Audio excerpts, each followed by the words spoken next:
I went up a couple weeks ago to see her. Nice.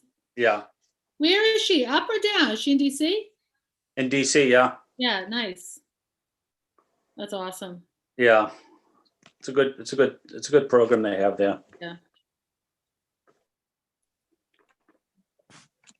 There's a report out. We're now live streaming on YouTube. Oh, okay. Well, if I ever find myself down there, I'll look her up for lunch. Yeah, definitely. I'm gonna try to get down there. I don't know, maybe in the spring, I guess. Yeah.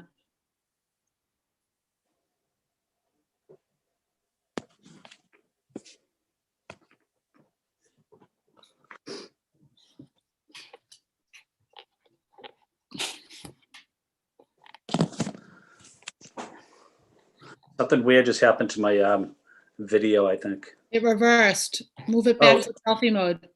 Oh, There you go. You're back. oh, really? It was pointing into the room, maybe. Okay.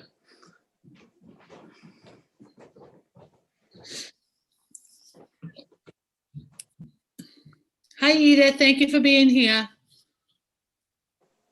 Hi, Counselor Isabi George. It's good to be here. Thank you for inviting me. Oh, you're welcome. I'm going to have you and Roxy speak first to sort of set the tone.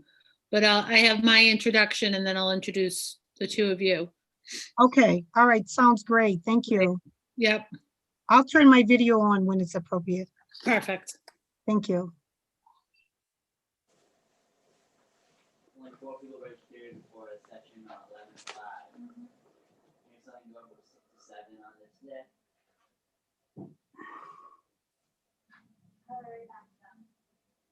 Please email the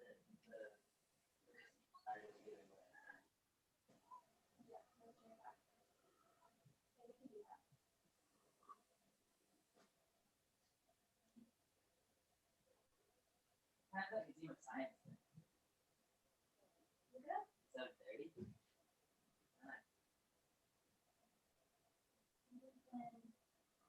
November.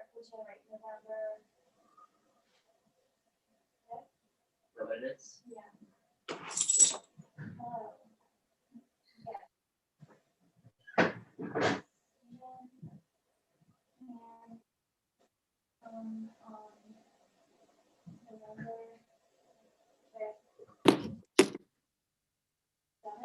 It was 5 to 6. No.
I'm not sure who's in who's in control. Is it Shane or Juan or Candace or Kerry? Like combination, it's Kerry here. Juan's Right. also covering this one. Excellent. I am waiting for Roxy, and then I do want to get started right away. Roxy and Edith will go first, and then panel 1, then panel 2. Sounds good. I am just waiting for confirmation from the web team that we're up and running on Okay, so Boston City.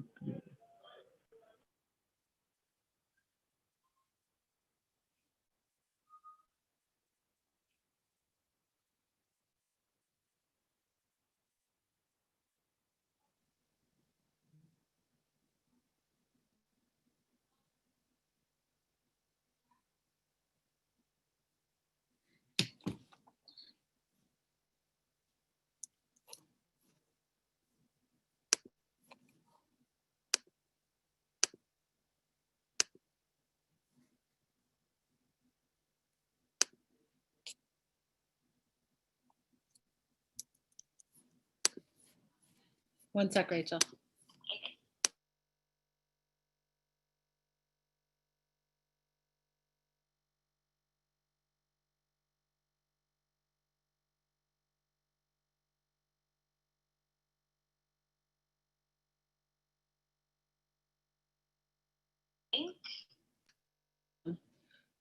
Can I ask who Aurelio Lopez is? Aurelio? That would be Juan. Oh, is that Juan? Okay. Yeah. I'm just wait. Oh, Roxy's here now. Okay, thanks. So as soon as you're ready, Carrie, I'm ready. Sounds good. I'll let you know momentarily. All right, thanks. Welcome, Roxy. Thank you. Thanks for being here. Good to see you also. Nice to see you.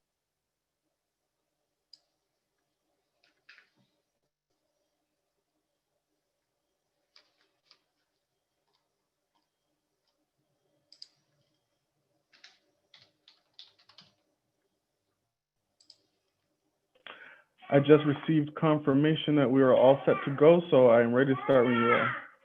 All right, thank you, Carrie. I'm going to get started then. Grab my notes. Good afternoon, everyone. My name is Anissa Saibi George, and I'm chair of the Boston City Council's Committee on Education. Sorry, I just lost my notes. Where'd they go? Sorry about that. Excuse me, guys, for a sec. There they are.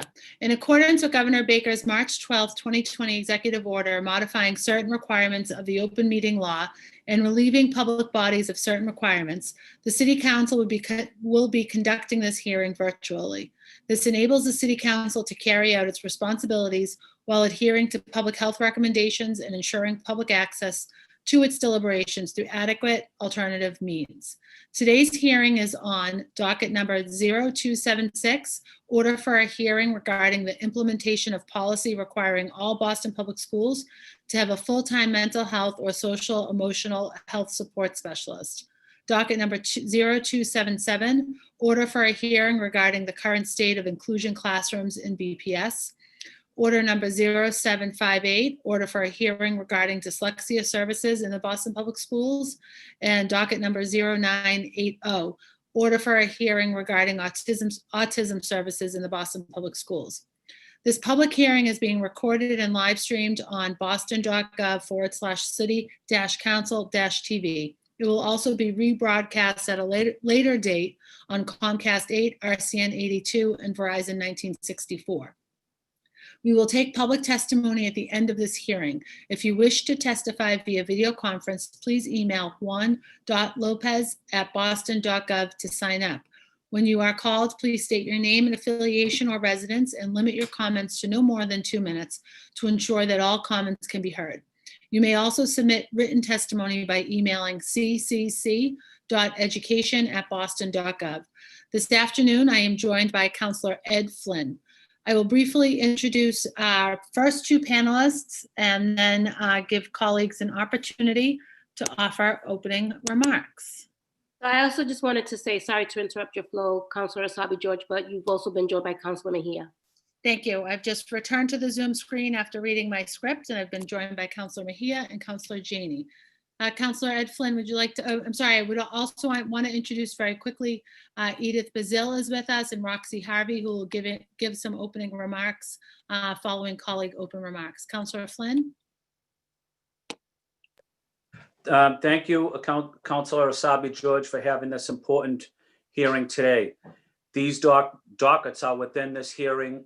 The dockets that are within this hearing are all how we can better work together, support our students, especially our students with disabilities. I also want to thank Councilor Asabi George for having me as a co-sponsor for the docket on dyslexic services for our students. I've talked to many parents who have children with special needs challenges and learning related challenges, and how difficult it can be for them to get the appropriate services for their children. So it's important that we have this conversation about how we can better help all of our students, especially those with disabilities. I know this hearing will also talk about services for students with autism, the state of our inclusion classrooms, and having mental health and social and emotional support for our students as well. With the pandemic still going on, it's important that we ensure that our special education students get the resources that they need. I look forward to hearing more about this topic from our panelists and colleagues. Thank you, Councilor Asabi George. Thank you, Counselor Flynn. I'm not sure who came in next as I was reading my notes, Council Mejia or Council President Janey.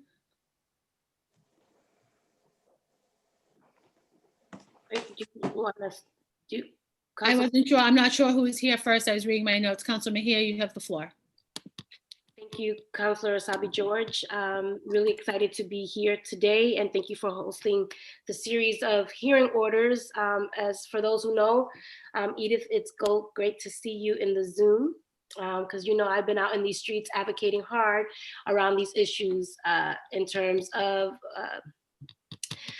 equity in our Boston public schools, specifically for students who have been continuously disregarded and disrespected and devalued, and issues around special education. Autism Sprinter is an organization that you and I, Edith, know very well. Dyslexia is also another issue that is impacting a lot of students of color in particular, because oftentimes those situations go undetected. So really happy to be here and centering this conversation around equity and the importance of uplifting the struggle that a lot of Black and Brown parents in particular face as they navigate this system. So looking forward to the conversation and here for it all. Thank you. Thank you, Council Mejia. Council President Janey, do you have any opening remarks? Yes, please. Thank you. I just wanted to thank you, Councilor Asabi George, for your leadership in this space. Thank my colleagues for joining, for their advocacy. Very important topics. Very grateful for the advocates. I've had the pleasure of working with some of you. Just from my own experience working in education, know how important these issues are, whether we're talking about autism, whether we're talking about supports in our schools with nurses and social workers. Was glad to, in my first term, join that strong advocacy in making sure that we have full-time nurses in our schools. So again, thank you for your leadership, and grateful for everyone who is partnering on these issues. I am looking forward to getting deeper into the numbers around race and zip codes, because we know that students of color, students who are learning English, students who live in poor communities of color are the ones who suffer more when it comes to the opportunity gaps in our schools. So I hope that we are going to be digging deep to understand the impact for those students who are often much more vulnerable. Thank you, Madam Chair. Thank you very much, Counselor. Prior to the pandemic, we knew our schools needed more resources to provide high-quality mental health supports and special education. The pandemic has only shown an even brighter light on these needs. Mental health support and special education support are not extraneous to education. When our students are in crisis, learning cannot happen. When our students are depressed and struggling with their trauma or in need of emotional support, they are not able to fully participate in their classes. Without support, their coping mechanisms may interfere with their ability to lead a full life. We also know that as a district, we struggle with the school to prison pipeline. Behaviors seen as dangerous are oftentimes symptomatic of trauma and/or unmet special education needs. Our educators need better training to identify these behaviors, get to the root causes and change the circumstances so that our students are not deemed problems. Our students need to have multiple avenues of support. In BPS, too many Black and brown students, boys in particular, are shunted off into sub-separate classrooms or are not seen in their full humanity, which often leads to being punished and criminalized. Providing high-quality mental health supports and special education are racial equity issues too. McKinley schools are the perfect example. They have the highest concentration of Black and brown special education and high-need students. Many of these students would have been better served with early intervention and screening and appropriate support along the way. Yet the McKinley students are not at the center of our conversation so far. It is important that we keep in mind that special education and social emotional learning are not contents in the way that reading and writing are. Special education and social emotional learning have to be present always. For every special education student, they need unique interventions, modifications, or accommodations throughout the day. Every student's mental health, along with their emotional literacy and ability to navigate social interactions in healthy ways, impacts every moment of their day. We need to build in the infrastructure at BPS so that every student can access the support they need. I advocated strongly for a school in every nurse building. We would not be able to handle this pandemic without them. We know that our special education students are struggling right now.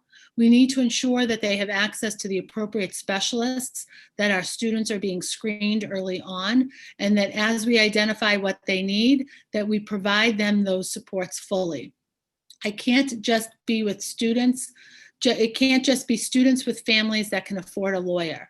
We know that all of our students are stressed by this pandemic and that many of them are having a hard time with their mental health. We must ensure that they can access psychologists and social emotional support specialists as soon as possible. The impacts of this pandemic are going to be with us long after a vaccine is available. We have to be ready for our students' needs. I hope that this hearing will provide more information to the public on what we are doing to support the well-being of all students. I want to know, how do we compare nationally with regard to the ratio of support specialists to students? How much will it cost us to have a full-time psychologist or social emotional support specialist? And how long will the hiring process take? What would it take for us to provide special education learning centers at every school building and time built into student school schedules so that they can access learning centers? What are we doing for our dyslexic and autistic students now during remote learning? How much will it cost us to have a general education teacher, a special education teacher, and a paraprofessional in every inclusion classroom? How are we providing training to our educators on appropriately handling dyslexia, autism, special education, social emotional learning, and mental health? I hope to ask more questions and get many more answers in today's hearing and in future conversations with all of you. As Roxy Harvey likes to say, behavior shows us something. Our students, when they act out, are showing us that they aren't supported in the way that they need. The same is true for us as adults. How we respond to the mental health and special education needs of our students shows us exactly how we do or do not prioritize those needs. I am hopeful that this hearing will lead to more behavior that shows our students that their well-being matters and that their education matters. With that, I will turn this over to our first two guests for opening statements. Ms. Roxy Harvey. Thank you very much, Councilor Asabi George. I appreciate the opportunity to be here and to speak for our families, because a lot of these topics, they go back to our central problem right now of services not being given appropriately. You know, even when we had the opportunity to have some in-person services, and students should have started to get the services they need and the professionals they need. We had issues of students who have ABA hours right in their IEP clearly defined. They have autism, they have different disabilities because ABA can be given for other students beyond just the disability autism. And frequently it would be the concern that was raised by both the parents and the teachers that some of these students weren't getting the services they needed. there was no one providing these ABA hours. So we say a child needs a behavior plan. We know they need ABA hours to be successful, along with other accommodation modifications and IEP services. But as a district or as a community, we didn't provide it. And then we wonder why these children are continuing to display those challenging behaviors, or they're continuing to suffer and not make progress. And I think we need to stop that mentality of basically saying the child's not motivated. Oh, something must be going on at home, and all these other things that are said about these children, instead of looking at what we're offering, and that some of our children are not getting the services they are entitled to. And that goes back to even these in-person services, because the simple fact at the end of the day is there are some children in this district who cannot receive a free, appropriate public education and are not receiving FAPE because they cannot access remote learning. So as long as we don't have a specific plan to ensure that our high needs students, as defined already, our district coming up with a plan that is kind of redefining high needs students into the ones that have one-to-one paras, is offensive. We're not going to start this divisive pattern of trying to separate and say, oh, this one, everyone's high needs, but the highest of the highs. We can't do that. We can't continue to try to create these divides of the haves and the have-nots. We have to work together and to service those students that we know cannot access remote learning, because they are part of our community. They are in need, they are in crisis, their families are in crisis. You know, we have families that literally, not figuratively, their children are harming themselves. They are harming their families. And you're right, they are communicating something. They're communicating, I'm in crisis, I need help. And that child can't tell you the help they need because they don't know. We're their adults. And we must be the ones to come up with a specific plan to provide these services to our students. You know, and I always go back to, you know, it's hurtful when we go around and we see in the city of Boston right here, that if you can afford a private school, a parochial school, or a pod, you can get some of those in-person services. But some of our most vulnerable students and families that can't afford that, they're getting nothing, because you can't, and a plan that says, well, if you have a one-to-one para, those 150 or 130 students will offer you a building and a space with your para and a Chromebook. That's remote learning in a different environment. That's remote learning still. So if they couldn't access it, that didn't change the access. So I think we have to be very mindful of the direction we're heading for this sped to prison pipeline, because we are setting these children up for failure. And we must ensure that they are getting the services they need with mental health, ABA, all the different services. It's individualized for a very specific reason. Our children need different things, and there's some that we can provide these services remotely, but to be clear, there are some that it cannot be done. They must receive in-person services to get the help that they need to be able to function, survive, thrive, and to keep a family safe. And these are very important things. I think our families are currently left in limbo. And, you know, that's why we must come up with a plan. It's been over 8 months now. I mean, we have to come up with a plan for these high needs students who can't access the remote, so that they can get those services. Because some of them are your children with autism, your children with dyslexia who are in the 8th grade reading on a 1st grade level. You can only imagine how that makes these children feel. They're in a room with other kids who are reading on that same 8th grade level. Everything's presented to them on that way, but they can only decode up to a 1st grade level. And they kept moving on to the grade, and no one got them the services they needed. I mean, as someone who has a child that is many years behind in their reading level, and I asked for help from K0 when he came in on an IEP, and still didn't get the full help that he needed till several years later. And the interventions that could have been started earlier, if they had been started earlier. My child that has autism, ADHD, and dyslexia could have been doing much better than where he is now, instead of being labeled unmotivated and targeted for a sub-separate program. So, and I'm glad, I thank you so much for mentioning the McKinley schools, because frequently they are the neglected population. That is considered like the dumping ground for the Black and brown students who displayed outward behavioral issues, instead of getting the immediate help they needed placed there. Because when I hear about the day schools, Horace Mann, Carter, I frequently see McKinley missing. And I do ask the question, Where is the McKinley School leadership, and what are those services that those students are getting? Where are they? I also asked about the Horace Mann School for the Deaf and Hard of Hearing, because as we know, their building, they need swing space. Those students don't have a building that they can, there's some of our highest needs students right there, and they're supposed to have a plan for swing space and a plan for permanent space. Yet they are also left without a plan. So another group, once again, of our higher needs students that do not have plans. So I really hope that today and moving forward, that we can come up with concrete, specific plans that are shared in native language with all of our families, so that they can know what their children can do and what is being offered by the district to allow their children to thrive. Because that's what's needed at this point. Not a task force to plan a plan of a plan. It's time for the real plan right now. So I thank you all for your time and for highlighting our students with these high needs and with autism, dyslexia, social emotional learning issues, and all our special needs students who in various ways are suffering, and we need to really individualize what they need. Thank you.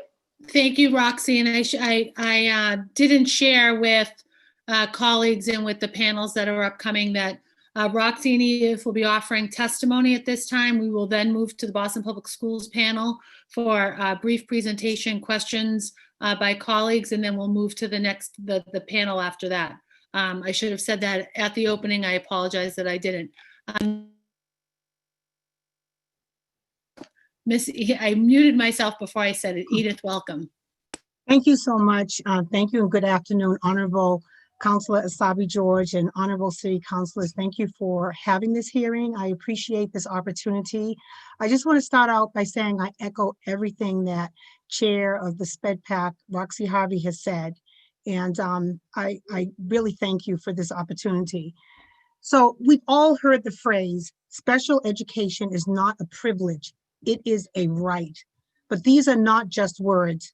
The phrase was termed as a result of the many stories and experiences of children with disabilities whose gifts, talents, and potential will not be realized without specialized instruction, supports, services, and accommodations that allow them to access general curriculum and the life of the school and make effective progress.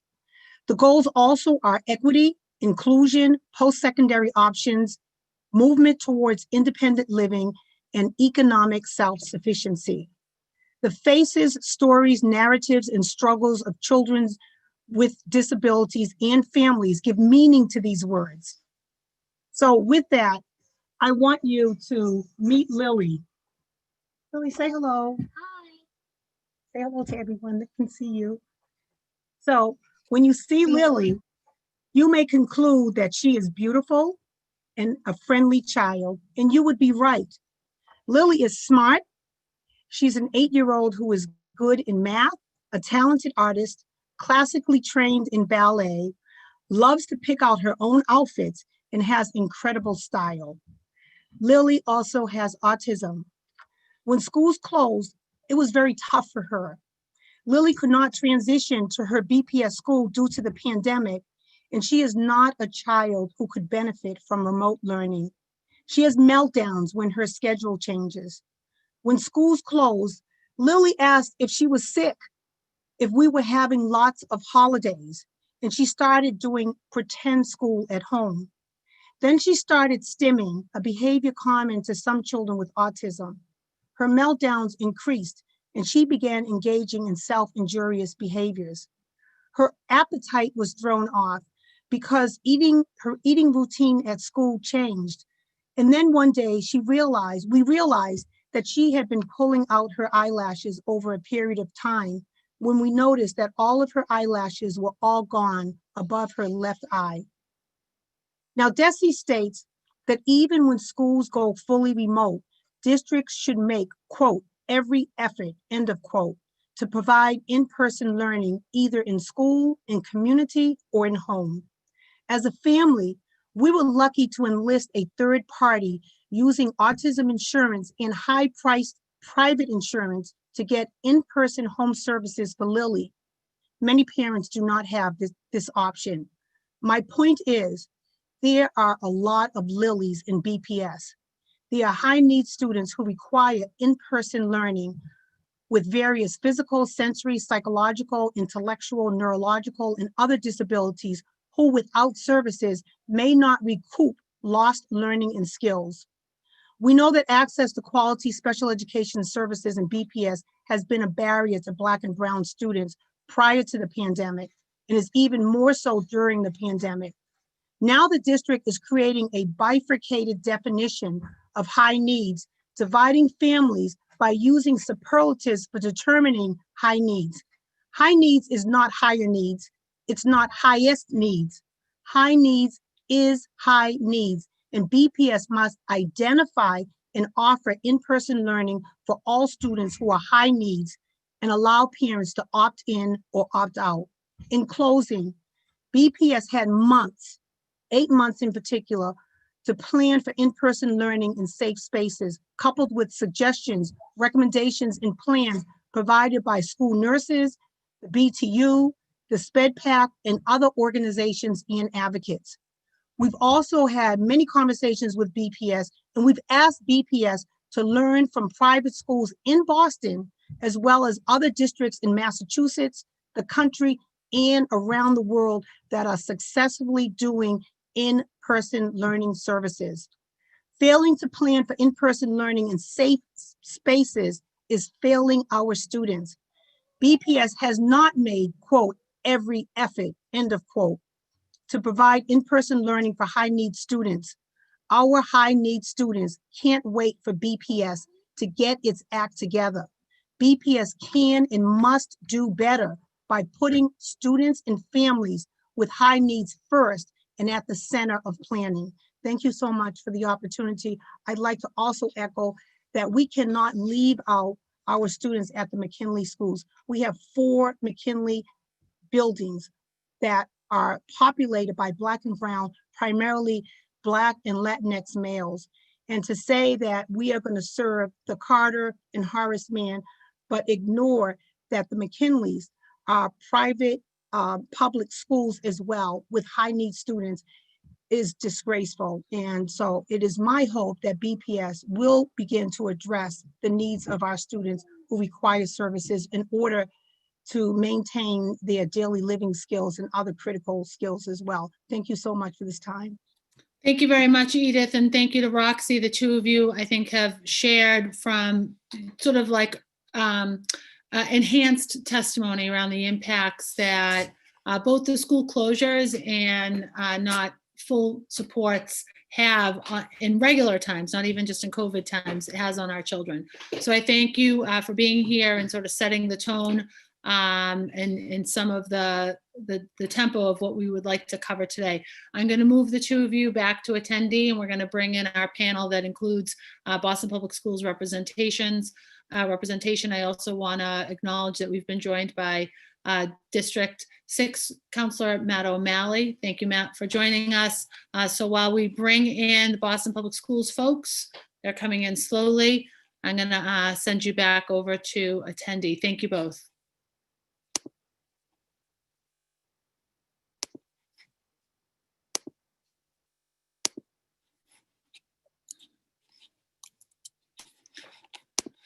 So just in the sake of time, while members of the Boston Public Schools central office team are joining us, I will have them start to introduce themselves. I see everyone, but I don't see Ethan here. Is Ethan joining us? Yes, Counselor, he should be Excellent. in the waiting room or in the participant space.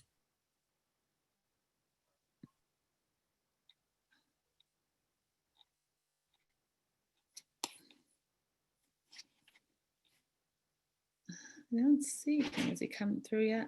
There's too many screens, too many cubes and boxes.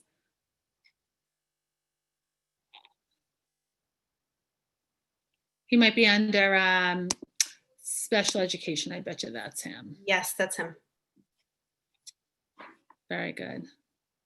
All right, so I think that we've got most, I think a few will keep in panelists and promote them if we need them to answer questions or offer more information. I'm not sure, Ms. Zayas, who will be starting us off from the panel. I'm going to get us started if that's Great. okay. Great, Great. thank And you. Superintendent, Deputy Superintendent, Chief Academic Officer. Chief Academic Officer, welcome, Ms. Saez. Thank you so Please much. introduce yourself for the record. Thank you. Thank you, Madam Chair, members of the committee, counselors, and all who are joining us this afternoon for this important conversation about the Boston Public Schools' support of our students' mental health and social emotional learning, and specific programs for our students with special needs. Before framing our dialogue this evening, allow me to very briefly introduce myself, given that I'm just meeting many of you for the first time in my role as Chief Academic Officer. I'm originally from New York City, where I served as a teacher, founder of an inclusive dual language school, and a district leader prior to serving as a regional turnaround superintendent in the New Jersey Department of Education, and as a consultant to districts, principals, and youth development organizations nationally prior to arriving in Boston nearly 2 years ago to contribute to the bold, stated goal of culturally and linguistically responsive pedagogy and inclusive programming. My work over the last 20-ish years has been really specifically targeted at closing opportunity gaps and developing systems where seemingly intractable inequities can be addressed and alleviated. And since it is College Month here at BPS, I'll share that I'm a Rutgers and Harvard alum, and now proudly representing Xavier, which is my doctoral work, HBCU. While the entire city of Boston community works together to contain the spread of the coronavirus, and we seek new ways of engaging our students, BPS remains deeply committed to meeting the needs of the whole child for every student in every classroom. This commitment is rooted in an understanding that students' physical, mental health, emotional well-being, and positive development are directly linked to academic success. COVID-19 has disproportionately impacted Black and Latinx communities in Boston and nationwide. In this unique moment in history when our communities are faced with the realities of the twin pandemics of COVID and racism, more evident now made bare by the pandemic impact, prioritizing the social, emotional, and physical wellness of students, families, and staff is a must for addressing equity and ensuring health and safety. Additionally, we prioritize the experiences and needs of historically marginalized students and their families to ensure that equitable student outcomes are centered in our planning. Ensuring students first have access to physiological and safety needs will lead to opportunities to feeling connected and loved by their teachers and classmates. And focusing on individual and collective well-being builds trust. Our school teams reinforce existing protective factors that students come to school with, those community and family-based assets. They build new coping skills and expand equitable learning strategies. BPS schools are using strategies to build school communities that are safe, healthy, welcoming, joyful, anti-racist, and culturally and linguistically affirming.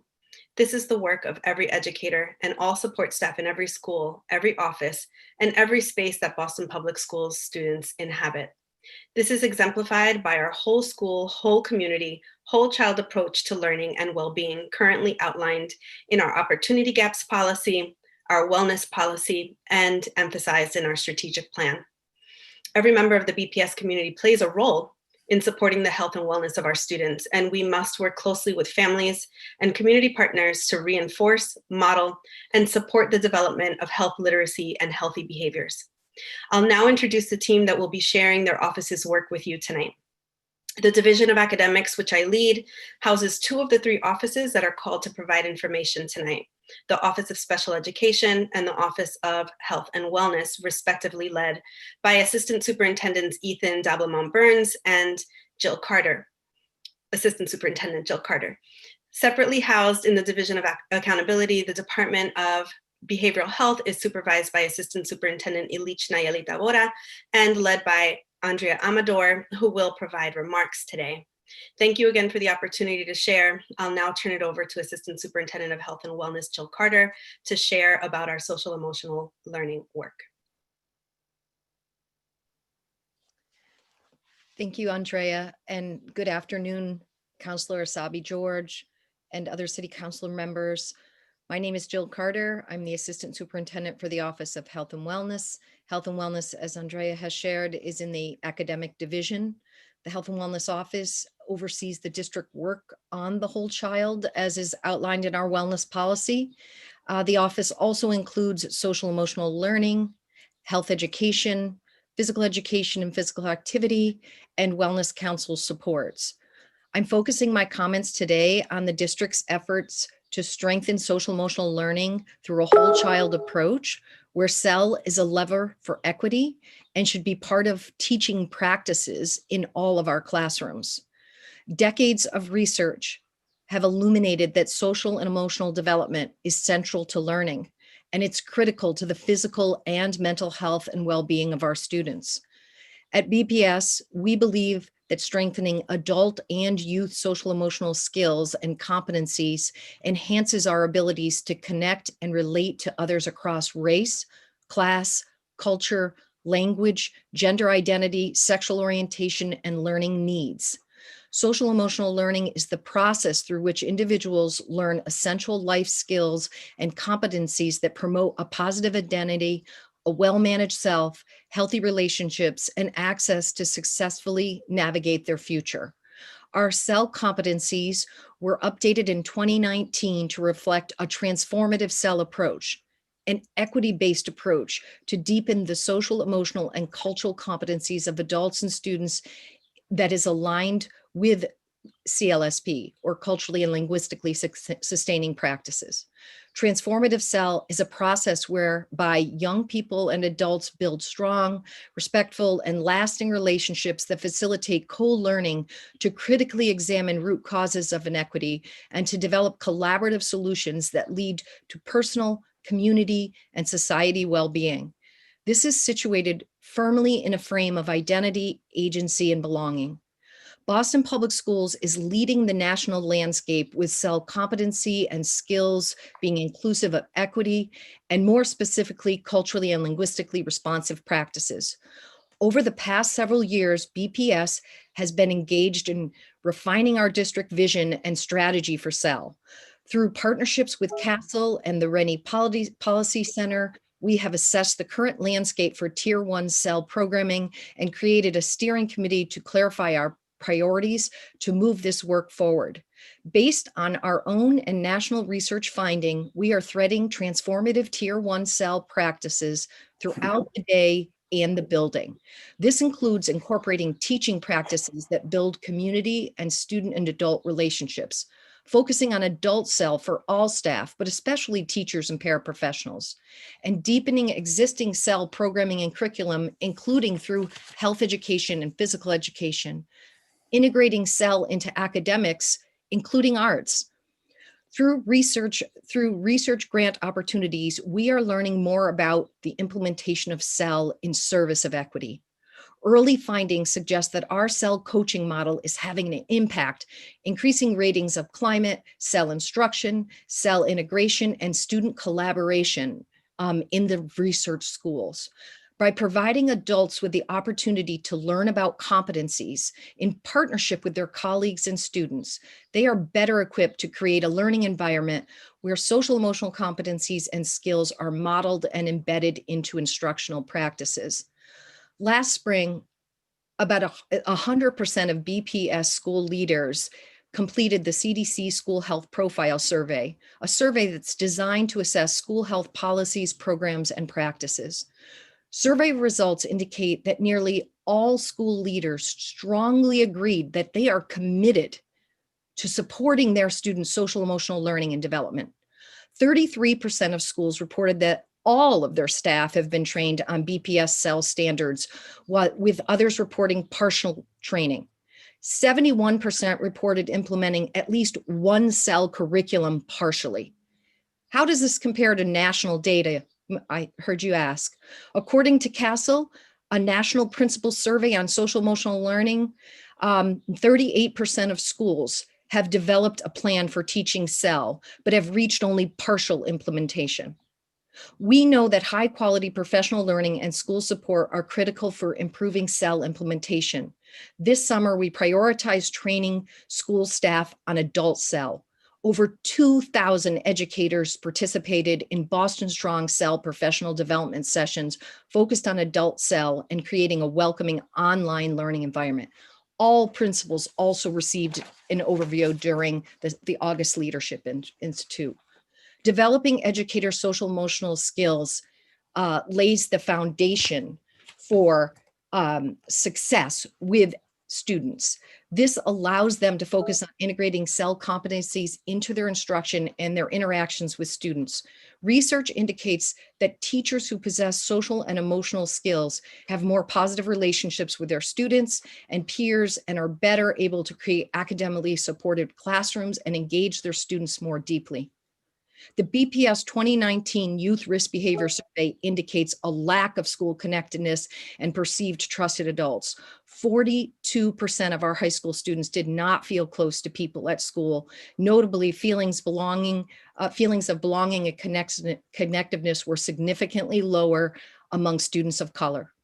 Among middle school students, 44% reported that there was not at least one adult in their school that they felt they could go to. This indicates we have a large amount of work to do in this area, despite all of our efforts. I'll just end by saying, to actualize our academic vision, that all educators have access to the knowledge, skills, and resources that they need to provide every BPS student with a high quality, culturally and linguistically sustaining and well-rounded education that prepares them to actively and responsibly read, write, reason, communicate, create, and compute effectively within a global society. Social emotional learning must be intentionally integrated into academics across content. Cell skills are essential in order to prepare students for career, college, and life readiness. Thank you for listening. And I'll turn it over to the Assistant Superintendent for Special Education. Ethan? Good, terrific. Thank you so much for having me. And Madam Chair and city councilors and fellow Bostonians who care about all the young people in our city. Thank you for the opportunity to come and speak with you about these really 4 overlapping issues today. These are incredibly important issues, and I'm thankful to you, Councillor Asabi George, for having this hearing and for the opportunity to speak. First, this is my first testimony before City Council. I've been a principal in the system for 11 years and just taking this position July 1st. So want to introduce myself and talk about why I took this job, and I think it's relevant to the topics at hand. For 11 years, I was the principal at the Manning Elementary School in Jamaica Plain. And we were able to deconstruct a substantially separate lab cluster and made the whole school fully inclusive. So we had a substantially separate setting, and we were able to restructure the school so that it was fully inclusive and supported by an inclusive culture. And it's really important to say that while we were able to do that with the incredible work of amazing teachers and really wonderful family engagement, that it also comes with excellent academics. So we moved from the below or at the 20th percentile of performance to the 64th percentile of performance. And so really exciting to do that work. It was incredibly fulfilling and amazing to see so many students get opportunities and see themselves as students, and to see themselves as thinkers. And they would come from schools where they had not been successful and had not seen themselves as students and as thinkers. And to see that transformation was incredibly, incredibly powerful. And it's an important piece that I don't think is talked about enough, and actually heard about it talked about today at School Leader Professional Development, that inclusion really is often about excellent instruction. And that excellent instruction can make all the difference in a child and in a student's life. And so that's what we want to move towards. I also want to speak to, at the Manning, the importance of addressing both culture in a school building and making sure all the adult mindsets are in the right place, and that you have families and kids all moving in the same direction. And that's incredibly important.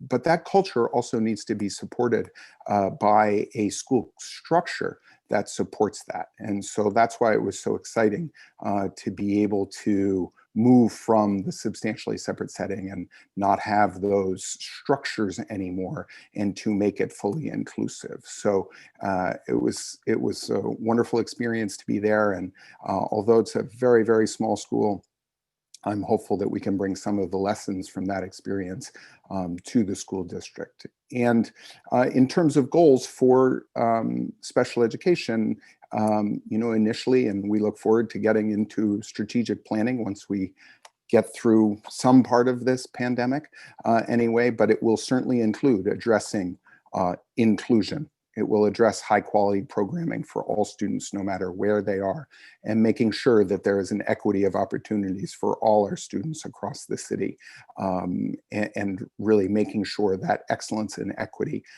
is there for everyone. And with regard to the topics at hand, I just want to give some information by way of introduction to each topic. And so inclusion was the first docket, and it's really why I took the job, and spreading inclusive practices and inclusive environments throughout the district, and figuring out how to do that. It has been mentioned numerous times already today, the issue of disproportionality in the district, the issue of too many Black and brown boys in substantially separate settings, and the concentration of them in certain schools. And what does it take not only to transform a school, but to transform a district where we are able to address those issues. And the work is well underway. Just again, mentioning the professional development of school leaders today, I heard them doing their culturally and linguistically sustaining practices, and hearing the voices of the school leaders and how passionate they are about addressing this issue, I think is really, really important. In the Office of Special Education, we're doing professional development with our coordinators of special education, so our COS, and really looking at what getting that culture and structure right there as well.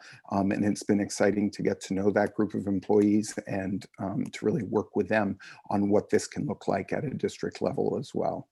I'm working specifically with Dr. Granson and Ms. Felicia Saunders to address disproportionality as well. So looking forward to being able to continue this work. And I just want to name that I don't think there's any question that we have an issue with too many special education students in substantially separate settings compared to other states and large districts. This issue of disproportionality and inclusion and how they relate to each other, it needs to be addressed, and I look forward to engaging in that work. With regard to dyslexia and students with dyslexia, I want to be just to be certain that we do have screeners in place.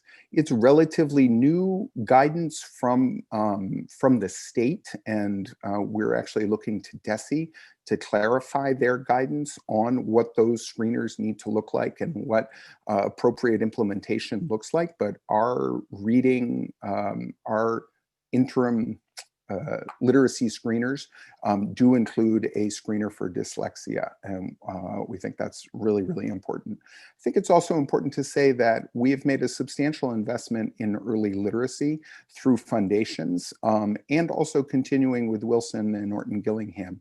We've invested over $1.2 million over the past 5 years in working on some of those rules-based reading programs in early literacy, and we think that's really important. And then lastly, the last docket with regard to autism certainly has gotten a lot of attention and is incredibly important. I think many of you are aware that the district has made large investments over the past few years within the ABA programming, and specifically this year, 20 new ABA specialists and 2 more additional program directors.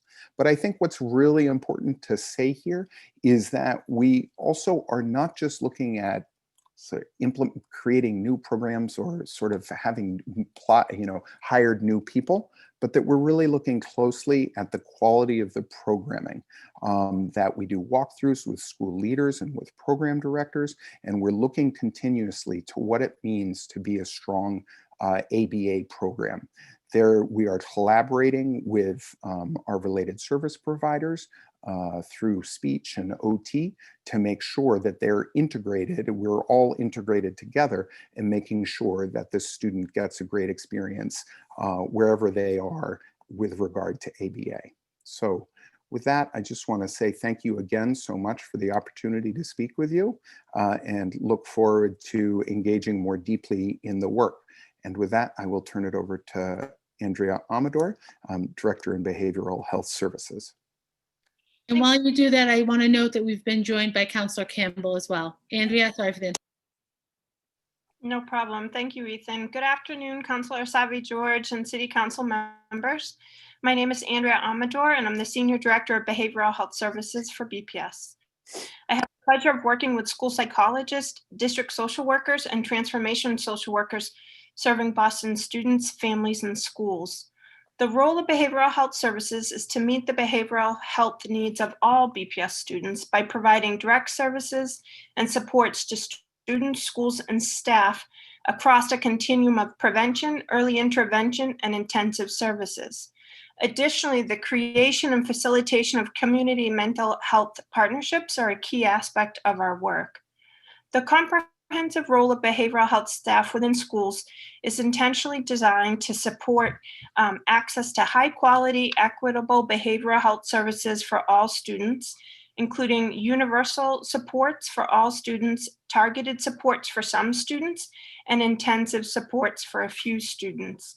A little bit about our staffing. The school psychologists and district social workers in behavioral health speak 11 languages. We have 24 bilingual school psychologists, 4 bilingual district social workers, and 29 bilingual transformation social workers. In regards to one of the questions we received, 21 BPS schools have at least one full-time school psychologist. 30 BPS schools have at least one full-time transformation social worker. In a comprehensive role, both school psychologists and social workers engage in a combination of direct services like counseling and case management, as well as systems and capacity building. In addition, the behavioral health services team serves as the district crisis team. Many direct services are tied to special education delivery. Tier 2 supports that are not on special ed service deliveries can also be provided by BHS staff. Both school psychologists and social workers are critical leaders in schools implementing the comprehensive behavioral health model and initiative in 77 BPS schools.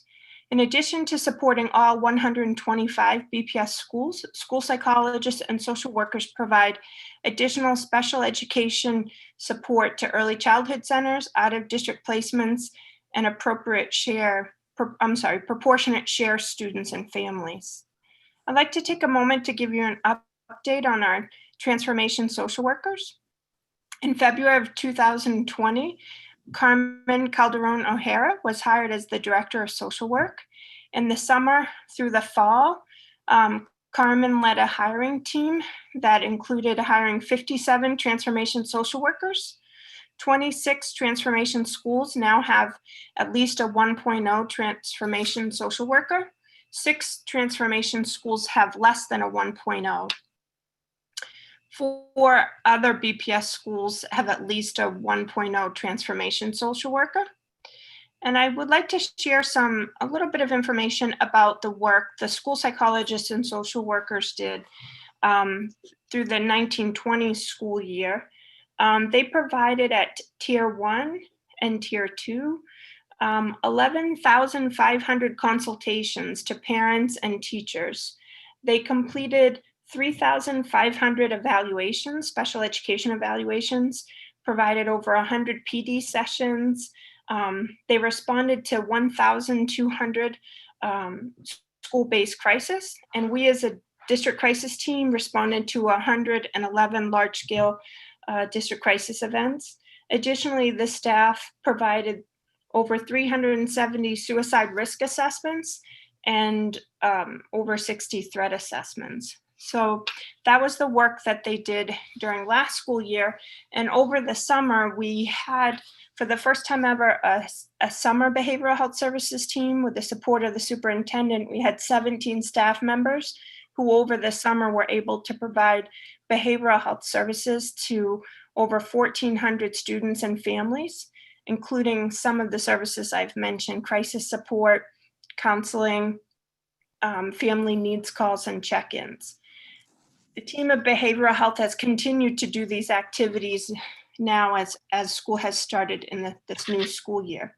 In addition, we work closely with several community behavioral health partners to bring additional services to students and families. Community behavioral health partners have also continued to work to provide behavioral health services during closure and over the summer. We also work with university partners to bring additional resources to schools while simultaneously supporting our workforce development of the next generation of school psychologists and social workers. And as I end, I just wanted to share some information on the YRBS data regarding behavioral health. We know that COVID-19 has disproportionately impacted Black and Latinx communities in Boston and nationwide. In this unique moment in history when our communities are faced with the realities of COVID, racism, prioritizing the social and emotional health of students is essential.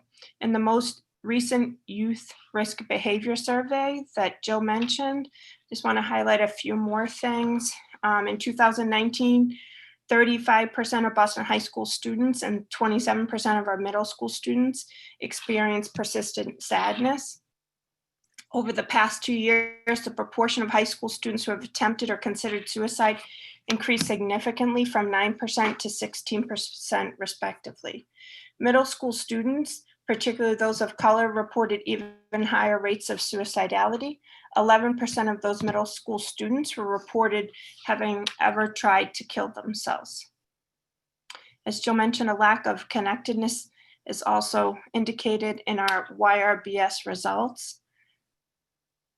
What's more important is sexual minority youth are particularly vulnerable to social, emotional, and mental health related issues. Students identifying as gay, lesbian, or bisexual were 2 to 14 times more likely to experience depression, suicidality, and self-harm than their heterosexual peers. The disparities were just as great or greater for students with same-sex or both same and opposite sex partners. With all of this data, we must continue to prioritize all of the marginalized students and their families to ensure equitable student outcomes are centered in our planning. I thank you for the opportunity to testify today. Thank you very much, Andrea, for your testimony.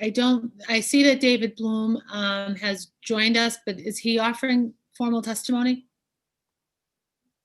I think David is available for any questions. For questions, okay. And I know that we also have members of your team to offer or to assist in offering response to questions. So as I welcome my colleagues to start with their questions for this panel, I will let them into the room in the meantime. So, and for today's hearing, I am going to use a timer. We'll do multiple rounds as necessary, but I'd like to start with Councillor Flynn. Councillor Flynn? Yeah, thank you, Councillor Sabi George.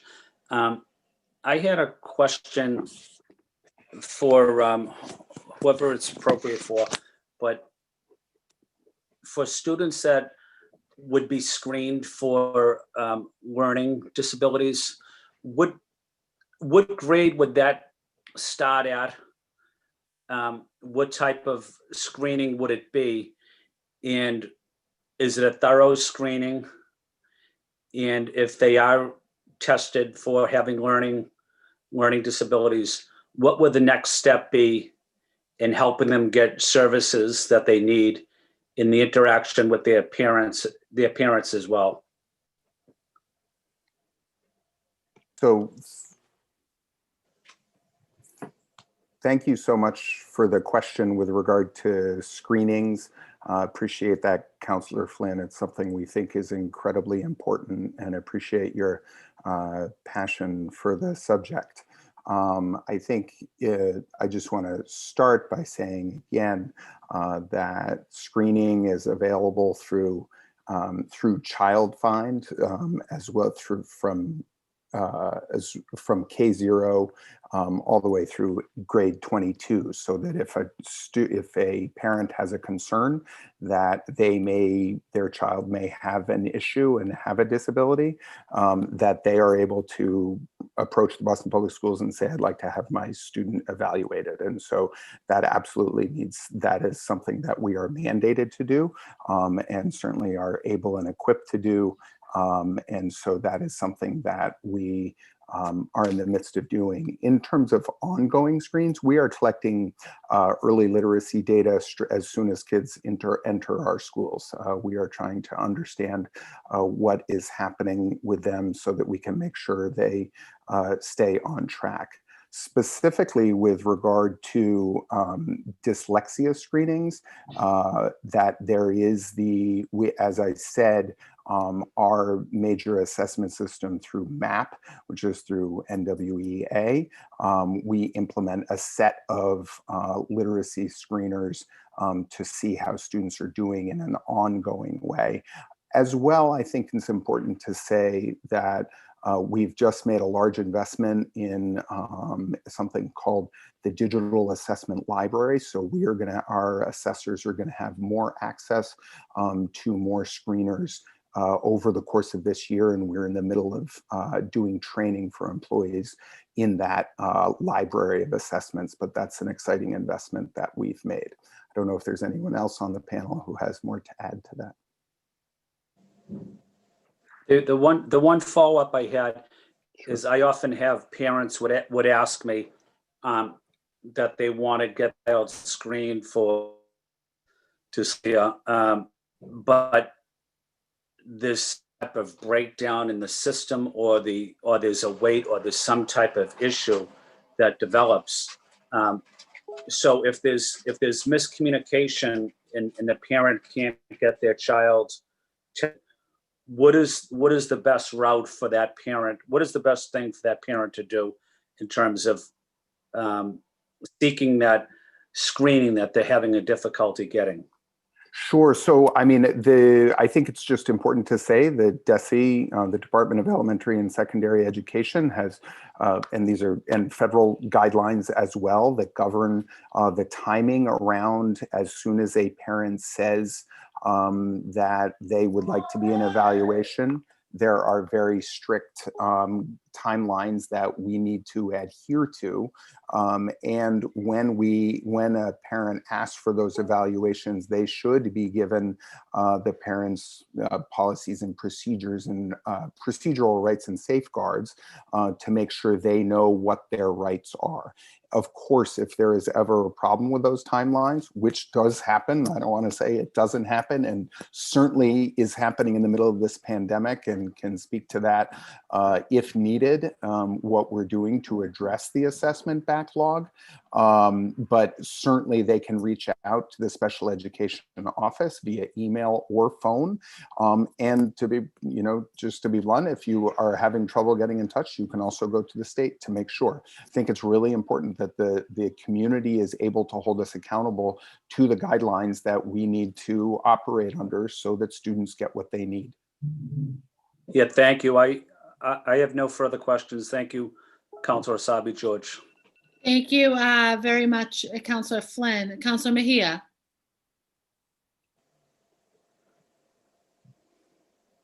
Can you hear me? Yep. Okay, great. Thank you. So I do have a few questions. I'm just curious in terms of, and this is in the special education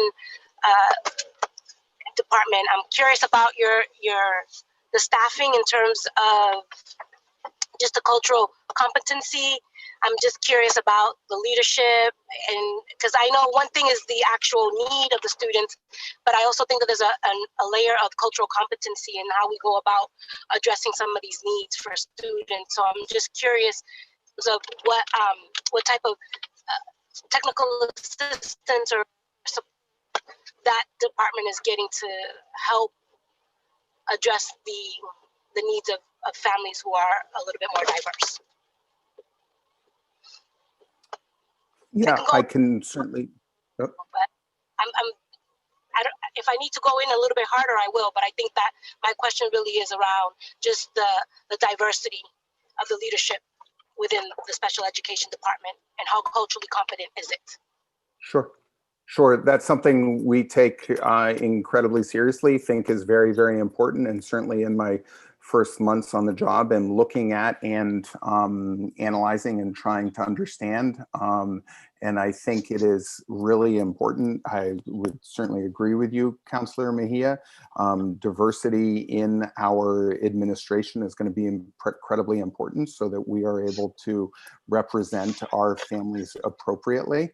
And also that we are, no matter who's there, that we're doing the right work. And so we have already started, as I said, working with our coordinators of special education around issues of cultural competency. And we look forward to continuing that work and working with Ms. Felicia Saunders to develop professional development. So we are addressing that in an ongoing basis. And of course, also we'll be addressing that through hiring over time and as there are opportunities to make sure that our staff is as representative as possible of the city as a whole.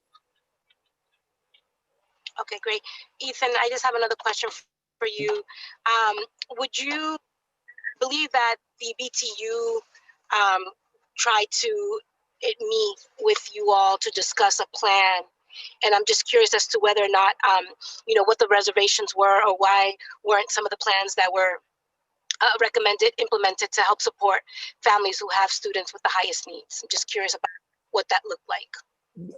I'm sorry, Councillor Mejia, I'm sorry, I heard you say that we did what with the BTU? That they... So I'm just curious as to why the special education department opt not to meet with the BTU before hitting the 4% to get a plan done, right? Since I apparently, from what I understand, had been trying to advocate to meet with the district to discuss a plan that I think Edith mentioned earlier, but there was just no real input from the BTU. Okay, well, Councillor Mejia, I would certainly defer to others on the panel to discuss, negotiations, but there were ongoing negotiations between the BTU and certainly our priority. We are pushing. I was, devastated, as I think the superintendent was, when the rates went up and we had to close. And it is incredibly frustrating to us that we are not able to have our students in person now. It was really exciting to be there at the Ellis School on the first day. We had kids back in the building since March 17th, and we're working really hard to make that happen again. And we would like to see it happen, and we want to partner with our union partners to make that happen. And so I totally agree. We are trying to figure that out, and happy to take it. I appreciate that. I appreciate that. I think what's happening is that there's a lot of finger pointing happening here, and parents are just a little bit confused. There's a lot of dodging. We just can't seem to get a firm answer, and so parents are just a little bit frustrated with the process. But I do have another question for you. I'm just curious of what steps you're taking to improve inclusion during this school year. Like, what does that look like? Yeah. So thank you for the question. Excuse me. I actually, and David Bloom might be able to speak specifically to this if he is available, but we are making some investments in inclusion. And I think specifically as we think about what the larger strategic plan is going to look like for inclusion, that we not waste any time, and even in the middle of the pandemic. And in fact, the pandemic may give us some opportunities for inclusion that we're exploring and want to figure out. But it is really about getting, before we go into budget meetings with different schools, what needs to happen in schools so that they can be restructured for more inclusion opportunities. So it's really, it is both the cultural work around mindset and around culturally and linguistically sustaining practices, and believing in inclusion and getting teams behind that all kids can meet to extremely high expectations and deserve excellent instruction and can thrive with excellent instruction. But it is also about actually restructuring schools so that there are more opportunities for students to be not just experience inclusive practices, but be in inclusive environments. Okay, So we're excited about that, and I'd look forward to talking to you more about it. great. And then I do have another question. So One we'll more save question. that, Counselor Mejia, we'll Oh, I save that for see. the next round. We've hit past 5 minutes. I don't know if David had additional answer to add to that around the cost. No, thank you very much. Next is Counselor O'Malley. Counselor O'Malley I don't see him anymore on my screen. Counselor Campbell, welcome. Counselor Campbell? Thank you. Thank you. Can you hear me? Yes, we've got you. Okay, awesome, because I'm outside. So thank you to the panelists and thank you for your hard work. Just a few questions. The first is, how are IEP evaluations happening? Like, how are they being processed? How are they happening? The second question is, what's being done with respect to the delay to those evaluations? So, what will it take to get us on track so that parents and students who are requesting evaluations are getting them done in a timely manner? The third question is, for those students that are currently on IEPs, one, what percentage of our school population currently is on IEPs? And how are we providing or ensuring that the services of students with IEPs are being met? And then my last question is on the, I guess I'll stick with those for now because that might take me over the 5 minutes. Thank you. Okay, and terrific. Thank you, Counselor Campbell. I want to be sure I got your questions around evaluations. How are they being done? What's being done to address them? And also, what percentage now of students are on IEPs, and how are they being met? If I've got that correct. So let me address the evaluations to begin with. We know there's no question that we have a huge backlog of assessments that need to be done. I was in a number of meetings today to address that, and we have started to address it. And we've addressed it in a variety of ways. I would say, number one, we have, particularly with regard to early childhood, we've opened up the old Endicott building as an assessment center so that families are able to go there to get assessments done, so that, because space is a challenge because of COVID, and so usually we are able to partner with our early intervention centers. But our staff is not allowed into the early intervention centers now. So we've had to open up the old Endicott building. And I just want to thank our partners in facilities for helping with that, and our early intervention team for really helping to make that happen. So that's number one. Number two, we are working, I'm excited to say that even though school buildings are closed for students for instruction, which is awful, and I've expressed, how sad that is, really, and devastating for many families. We are able to have them open from the Boston Public Health Commission. We are able to have them open for assessments. So in-person assessments are able to happen in school buildings because it's about the density of people in the school buildings. And so those are ongoing and are continuing. We're not at this point able to compel staff to be able to do those assessments. So we are addressing that, but many teachers are showing their dedication to our students and kids by making sure that we get those things done. So they're working really hard. We have also opened up space where space has become an issue at Boston Latin Academy to be able to get related services and related service assessments and psychological service assessments done because sometimes space is an issue there. So the last thing I would say in terms of how we're addressing it is, I mentioned the investment we made in the digital assessment library that we have access to and that we are having our staff trained in, that will give our staff a lot of flexibility in how we are able to get those assessments done, and it does make it a lot more efficient for our staff to do that as well. So we are pleased with, we think we are going to be able to do it. One last piece on the assessments that we are putting together a proposal for finance that should be going to them tomorrow or Monday with regard, hey, this is what we think we're going to need in terms of additional staff to get the assessments done as soon as possible. And so we don't want this backlog hanging over us. And we understand that it would be a tremendous challenge for our existing staff to do that. So in some cases, we're going to have to look at either stipending BTU staff and or looking at contractors so that we can address that backlog of assessments. I hope that wasn't too much. And that actually brings us to our 5 minutes. The one Sure. question I think unanswered is the percentage of students on IEPs. Yeah. Right now, it's between 20 and 21% is the percentage of students on IEPs. And the one piece I would add to her question about how are they being implemented, it is or how are IEPs being fulfilled, right? Students that have IEPs. Sure. Clearly, some people are not receiving services, some are. So what does that look like? And yeah, then I can save my other questions for the next round. Sure. So first thing to say on that is just that DESE has been really clear that IEPs are supposed to be implemented this fall. And if a student is not getting services, the family should be talking with their school.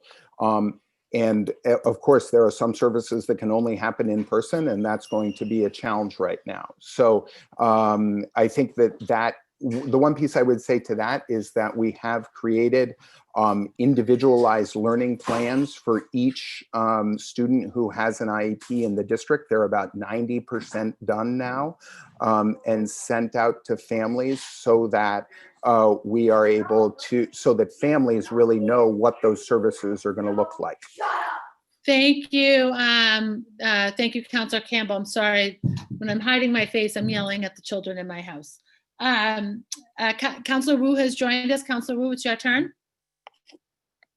Thank you very much, Madam Chair, and thank you to everyone. I joined a little bit late, so I caught some of my colleagues' great questions, but not all of them. So apologies if, just let me know if this already been asked and answered, and I'll rewatch the tape.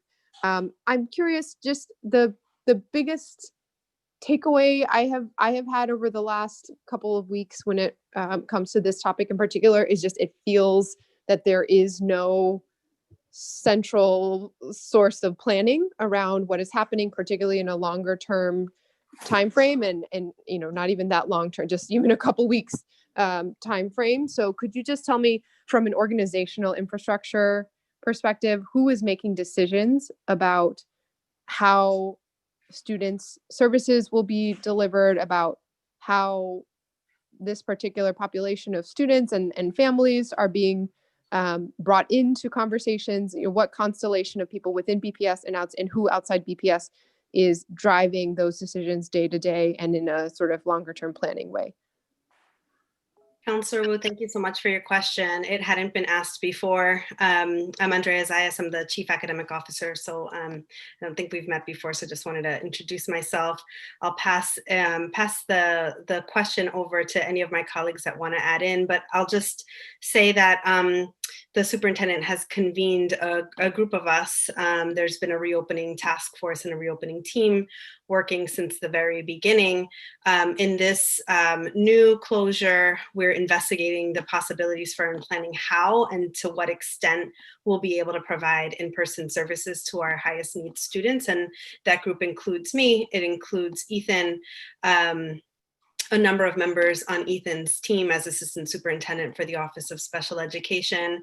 We're working very closely with our educators, with school leaders, with school superintendents, and our chief of staff, Mary Dillman, is coordinating much of our efforts. Sorry, I was stuck on mute. Oh, yes, please continue. I might add, Councilor Wu, just that it's really important to understand that even in a pandemic that all special education services are need to go through are individualized. And so it's a conversation, it's a school-based conversation between the school special education personnel and the families. And so I just want to, thank and call out our coordinators of special education who have really worked hard to create what are called the COVID-19 special education learning plans for each of our special education students in the district. And so the purpose of that learning plan is so that families know how the services are going to be implemented this year, whether it is in person, hybrid, or fully remote. And that is a conversation that happens between school-based personnel and families. And so each family has been reached out to have that conversation. And as I said, those are just about 90% done now. Now that we've gone back to fully remote, some of them have to be looked at again, but there should be an individualized conversation happening with what IEP services are going to look like in the remote environment. And at what point is the district going to be looking at sort of a stable plan for the rest of the year, or even just say, let's just say, starting from next school year, assuming that this may be remote for the rest of the year? Or how are we thinking about the spike and just giving some sense of predictability to families? Because I know, it sounds like from you all that there's a tremendous amount of work and outreach being done, but I continue to hear from family after family that there's just confusion and things changing and no way to have feedback taken into account particularly at the sort of larger planning scale. Thank you, Counselor. I'd say that at the moment, we are planning for all possible contingencies. The spike is something that, yes, was anticipated. The return to remote learning we planned for by ensuring that we had the district-wide infrastructure in place to ensure that remote learning was greatly improved from our spring experience. And we're hearing lots of feedback from our school communities, from our families, that is very much so the case as we plan and pivot back to hybrid, and as we work really diligently to re-engage our reopening timeline and plan. We're working with public health officials to monitor the science. There's only so much predictability that we have right now. We're watching the numbers closely and planning right now as a team, along with our parent action councils, along with SPEDPAC, along with our labor partners, around what the various contingencies could look like, what the various plans could look like, so that we're not reacting 2 weeks from now or 4 weeks from now, but that we have a long-term plan that we can roll out and consistently communicate to the community. That is what we're working on. So again, So I know you all are. We've hit our time. Councilor Wolf, you've got a very quick follow-up. Yeah, if I could just wrap up the kind of, because I don't feel that many of my questions were really answered during this session. I think, again, I know there's an impossible situation that you all are dealing with, but I would love, maybe if someone could email me the exact people who are involved and who makes the final call on these. And I would just love to hear, you just mentioned that there will be a long-term plan rolled out. What date should families expect to see that done, and who will have had sign off on that plan? We can make sure to get that to council. Could you just tell me what date now, like what's your best projection in this moment of what date that plan will be done by? I will absolutely have to defer to the superintendent on that. I'm sorry, but we can absolutely get back to you with with the list of the team as well as with dates. Thank you. Thank you, Councilor Wu. During our reopening hearing on Tuesday, the superintendent was available, and I think that would have been a question for her. So let's make sure that gets forwarded. And in this hearing this evening, I'm going to put the timer on for myself as well. One of the challenges that we all face, and I face, many of these hearing orders as we've bundled them were called for pre-COVID to talk about implementation of services and programs and the work that needs to be done to vastly improve the experience that our special education students are receiving, and how we're making sure that high quality mental health services, et cetera, are reaching our kids. And it's hard to not overlap that with the needs of our kids and the urgent needs of so many of our students, especially students with special education needs, during this time. So I think it's impossible to separate the two today, but I would like and appreciate the conversation to sometimes separate the two, because we need to improve inclusion services. We need to improve service delivery of dyslexia services to students with dyslexia, students with autism in regular days and sort of in the quote unquote normal times.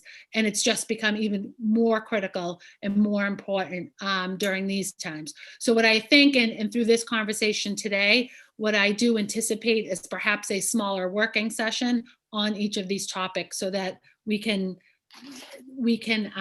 separate them from COVID in at least a little bit of a way. So my questions are many, but I do want to ask sort of generally, what is BPS's definition of a high need student, and how does that compare to the state's definition of a high need student? And what are the numbers of those students in sort of in that category? So that our definition does these, the differences, and how many students fit that category. Yeah, and I'm happy to speak to that. And our definition of high needs, it pretty much aligns with DESE's definition. Pretty much it aligns pretty closely with the DESE definition. On July 9th, they did issue their guidance with regard to what that what that high need category should look like. And they did give districts in terms of some discretion in defining that group. But we did make sure that we included not only students who are defined as high needs on their IEPs according to a form in the IEP, and not to get too technical, but the PL3 form has a box that says 1, 2, 3, or 4 that refers to a level of need. And so that's with regard to students with disabilities. But we also included, as they recommended, students who are homeless and or involved in foster care, and also students duly identified as English language learners. So, and I'm just pulling up my data with regard to how many in each group. And this is updated weekly, so it may have shifted a little bit, but it is, we included our, so this is with regards to substantially separate students. There may be someone else on the panel who can speak to the others. I don't have those numbers right here, but with regard to our students with disabilities, we have 376 students enrolled in public day schools. We have almost 3,400 students in substantially separate placements. And we have just 1,600 students enrolled in full inclusion settings who have that level 4 high need. So those are our students with disabilities who we've identified as having high need. And do schools have an opportunity to add students to that list that they identify as high needs? Yes, they do. So we've put in place a process so that students who may have just recently become homeless, who haven't shown up in our data system yet, who may have a new IEP, who may have, like, there could be all sorts of mobility issues that have led to shifting data. So yes, we have made sure that schools have the opportunity to do that. Very good. And sort of separate from the COVID conversation, what efforts do we have underway, have we had underway, and will we have underway to really limit the number of students that we are sending to sub-separate classrooms? Because we've identified that as a real problem, and we've got too many, especially as compared to other states. Yep, no question. And I think, you know, there are all sorts of reasons for that overrepresentation, some of which you've heard about. And I think maybe the biggest way that we're addressing that is through our culturally and linguistically sustaining work practices work that we're really doing in so many different places in the district, about making sure that everybody understands that every student is able to achieve at high levels, and that there's a huge opportunity gap, and we need to make sure the supports are in place for each student, and getting that mindset right, that all kids can really achieve at high levels. And so that's around the cultural work. And then, you know, that's happening both with school leaders and coordinators with special education, and us ourselves as central office leaders as well. Yeah, and I think also adding, making sure that we're doing early intervention and early screening. Absolutely. And also you know, we know we need to act, I think, more diligently around Black and brown children in our district, disproportionately into those sub-separate classrooms, but also I have a particular interest in boys in those areas. Do we have the percentages of Black and brown children in sub-separate classrooms and the percentage of boys? Male students? Sub-SEP. I have the overall numbers for students with disabilities. If you give me a moment, I can pull up the substantially separate settings. While you're doing that, Ethan, I would love to just jump in. Sure, please. Add to the counselor's question that the definition of high needs during this COVID time was actually agreed upon in the MOU with the BTU. It also includes, in addition to the groups of students that Ethan was just sharing with us about, our SLIFE students, students with limited and interrupted formal education, as well as our English learners level 1 and level 2, and our English learners with disabilities. So the definition is fairly inclusive of and the groups, it's inclusive of all the groups that are mentioned in DESE's guidance, including, as Ethan said, students that are experiencing homelessness. Great, thank you. Ethan, if you don't have those numbers yet, I'll move on to Counselor Flynn for his. Okay, please do. If we come around Thank you. again, I can get them then. Perfect. Yep. Thank you. Counselor Flynn. Thank you, Counselor Sabi George. My question is, over the last 9 months, with students that traditionally would have been engaged with a one-on-one instructor, whether it's a physical therapist or a speech therapist or some other type of counselor, over those last 9 months, some of those skills that they have been improving on, have obviously decreased. What are we going to do in terms of trying to get that student back up to a level that they were once at, or continue to make improvements? Even though we lost 9 months, what will the plan be to overcome that period of time to help that student get back on track? Yeah, Counselor Flynn, thank you so much. Such an important question. Really, really appreciate that. So DESE again has created a new structure to address this question, which is something called COVID-19 compensatory services. It really is distinct from what we have thought about compensatory services in the past, because it is simply defined from March 17th, when we had to shut down, until June 21st, in addressing the learning loss that happened during that time. So we just had a professional development with our coordinators of special education to talk about the meetings that need to happen, just like the learning plans, with regard to how IEPs are being implemented. We are also need to have individual meetings with each family about these compensatory services. And it's important to point out that families should have input in those meetings. And so some of those meetings are getting started now, but more will be happening shortly in the future, because what we want to finalize is what we're going to be able to offer to recoup that learning loss. I do want to say one important thing about that I think is really important, is that it is not just, oh, I missed 10 speech sessions, therefore I get 10 speech sessions, I should have 10 other speech sessions. It is about the amount of regression that the student experienced and what it would take to recoup that learning loss. So In some cases, it could be more, right? It could be like, oh, he's regressed so much, he needs more speech services. But it could be actually, for as has happened with some families, not everyone, but some families, remote learning actually worked, and he was able to make some progress with regard to his rules-based reading, for example. And that in that case, you might not need as many rules-based reading sessions to get caught up. But the important point is that it is about recouping the learning loss. It's not I missed this service, so I get more of it. Thank you. Councilor Sabi George, I don't have any further questions. Thank you. Thank you very much, Councilor Flynn. Next is Councilor Mejia. Councilor Mejia?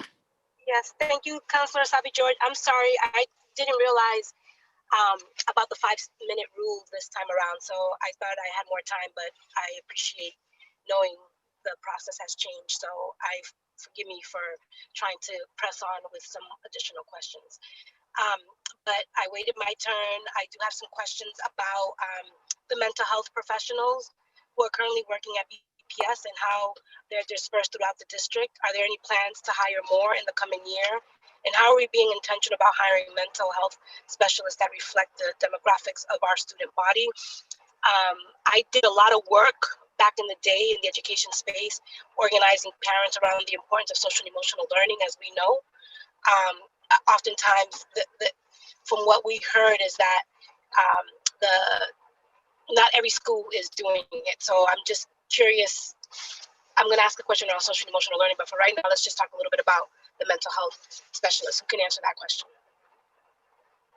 Hello, this is Andrea Amador. I believe I can answer that question for you. So in terms of the staff and behavioral health services, I had mentioned a little earlier that our staff speak 11 languages and that, 28 of the staff and behavioral health services are bilingual and bicultural. We also have 2 Latinos as supervisors in our department.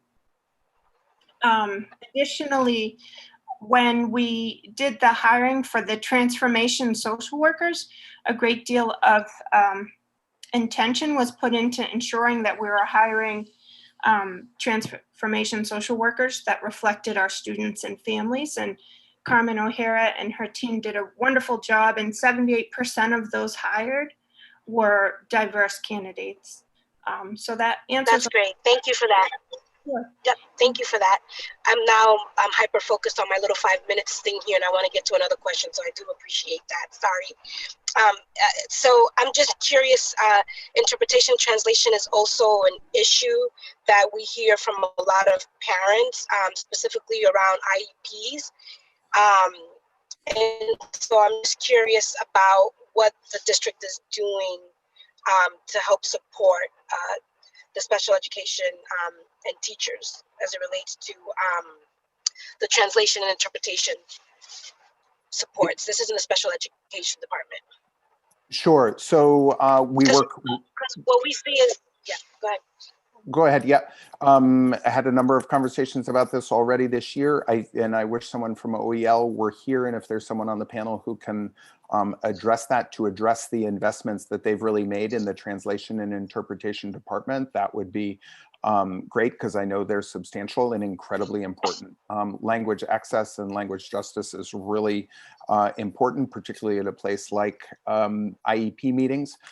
Really, really critical. And it's, I've been in a number of meetings already with Councilor Flynn where we have run into this issue, and it is really, it's devastating when a family can't have access to the incredibly important information that is shared during an IEP meeting. So we work very hard to make sure translators are available, and also have a new text program called Talking Points that I can't speak to the details of, but if we had someone from OEL, they might be able to. Yep.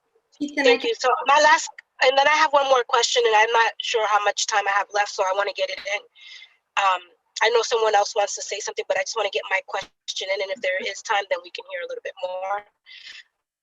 In the city of Boston, we're still overcoming a lot of racist systems, as we know. For those who have grown up here in the city of Boston, the trauma that exists in this state as it relates to our segregated schools is real. And it's hard to live and learn in a city where you don't really feel that there's a lot of racial uh, union, I guess, if you will, that is really traumatizing. So I'm just curious, how are we incorporating racial trauma into our social and emotional learning services?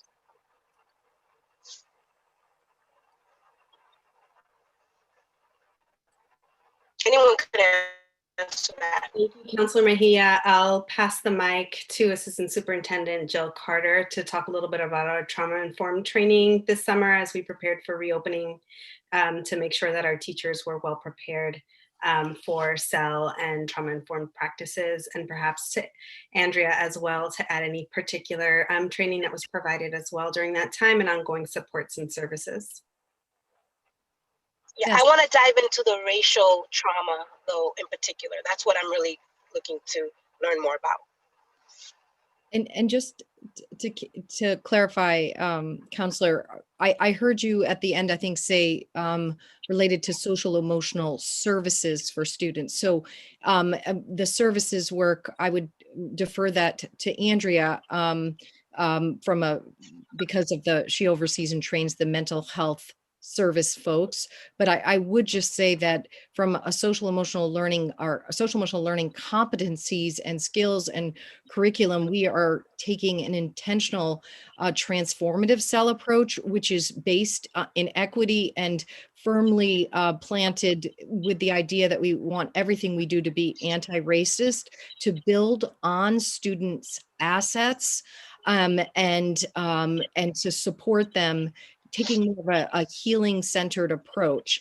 We did do a lot of different trainings this summer for all kinds of staff, but I'll turn it to Andrea so she can maybe be more explicit about the mental health support services team. Thank you, Jill. I'll build on what Jill's saying. Here, our department provides over 200 professional development learning sessions to educators, often at the request of the school principal. This summer, we offered a training to all school staff, including principals and teachers, on healing-centered engagement and helping them to understand the impact that trauma has had, the racial inequities trauma, as well as the COVID and COVID-related closure trauma has had on our students. So they could start the year really centered in how to approach students with a healing-centered engagement lens and incorporate that into how they're building community in their schools. Thank you. And I don't want to occupy any unnecessary space. So, Councilor Sabi George, I yield the rest if I have any time left over. Thank you guys for your answers. I appreciate it. Thank you, Councilor Mejia. Councilor Campbell? Thank you.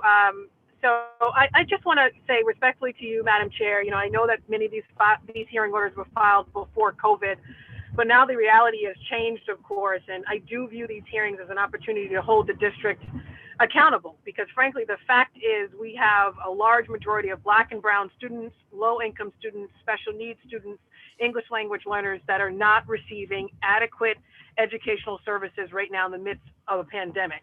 And of course, are going to experience a tremendous amount of learning loss along with every other student in the district.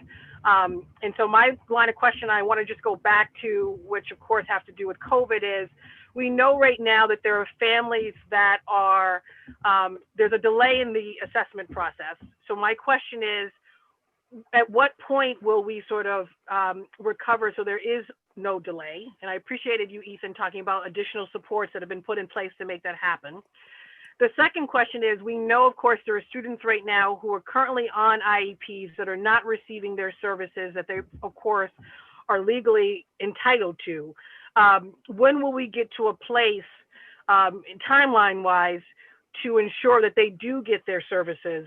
And then my last question is, obviously we're all devastated there's no in-person instruction, but it's abundantly clear that some students with IEPs, some English language learners, and some others absolutely require in-person instruction for some of their services.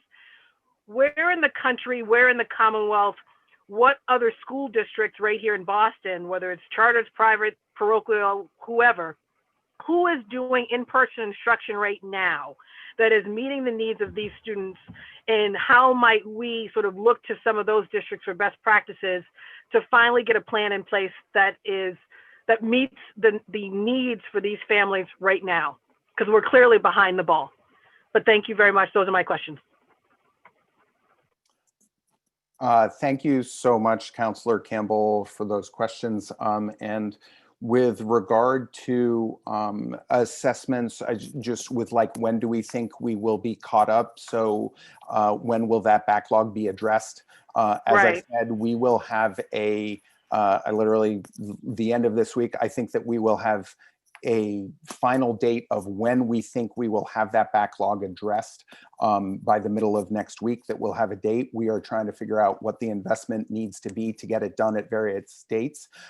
If we invest this much, we'll be able to have it done by here. If we invest this much, we'll have it done by here.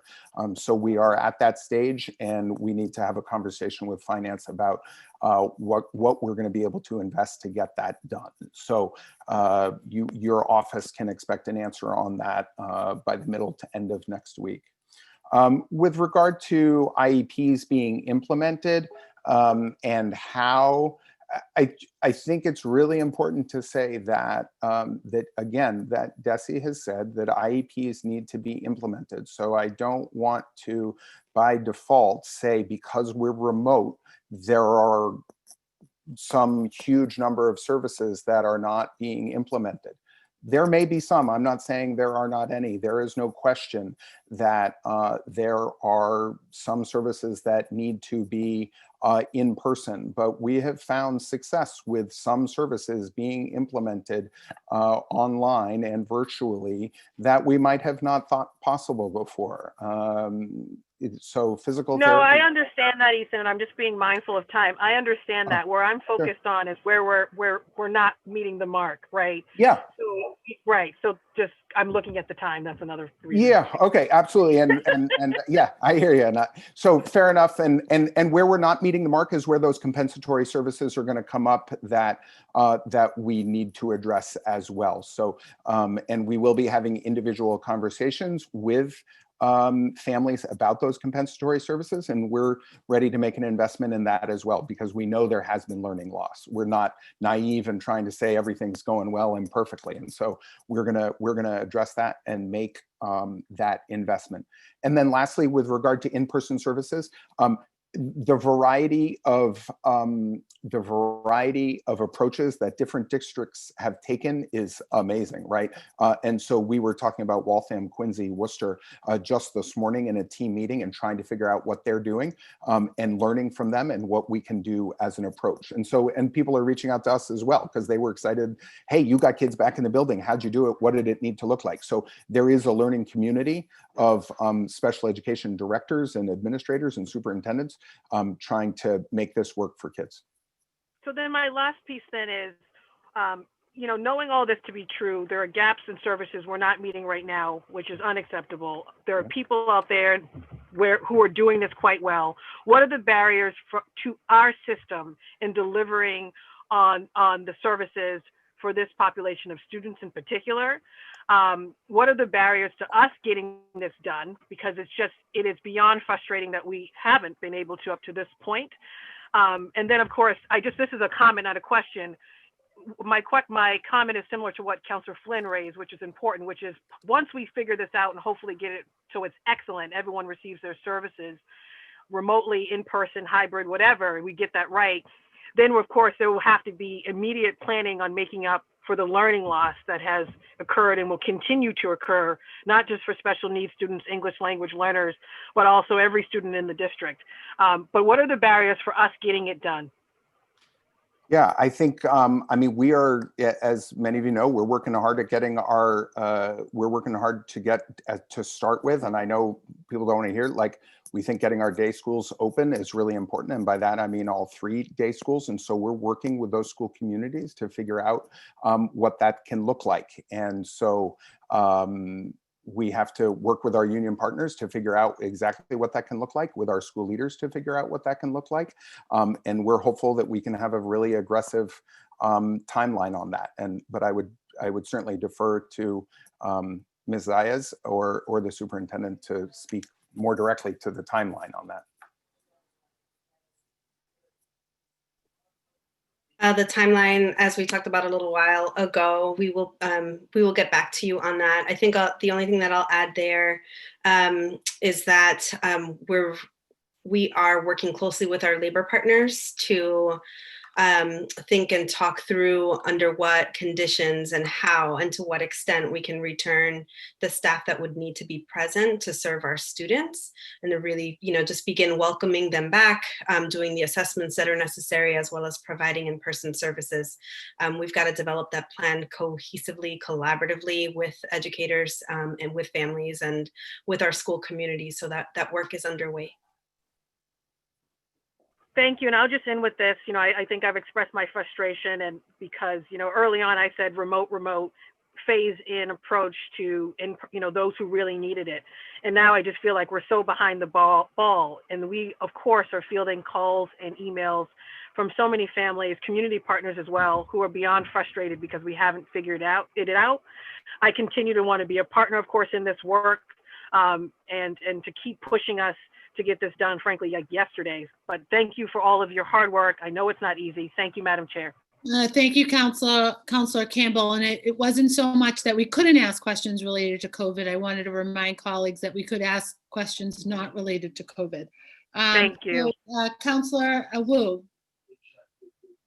Thank you, Madam Chair. I just want to, I guess just to take a step back, even as a parent, it's been incredibly frustrating feeling like there is no real plan. We're now more than a month into the delayed start of school, and for families of students with disabilities for which this is a necessity and legal obligation, it's really jarring to hear that there's not even a specific timeline for when there will be a plan. So I just want to take the chance to, as a learning opportunity, just understand for my own knowledge to go back and diagnose a little bit of what has gotten us to this point.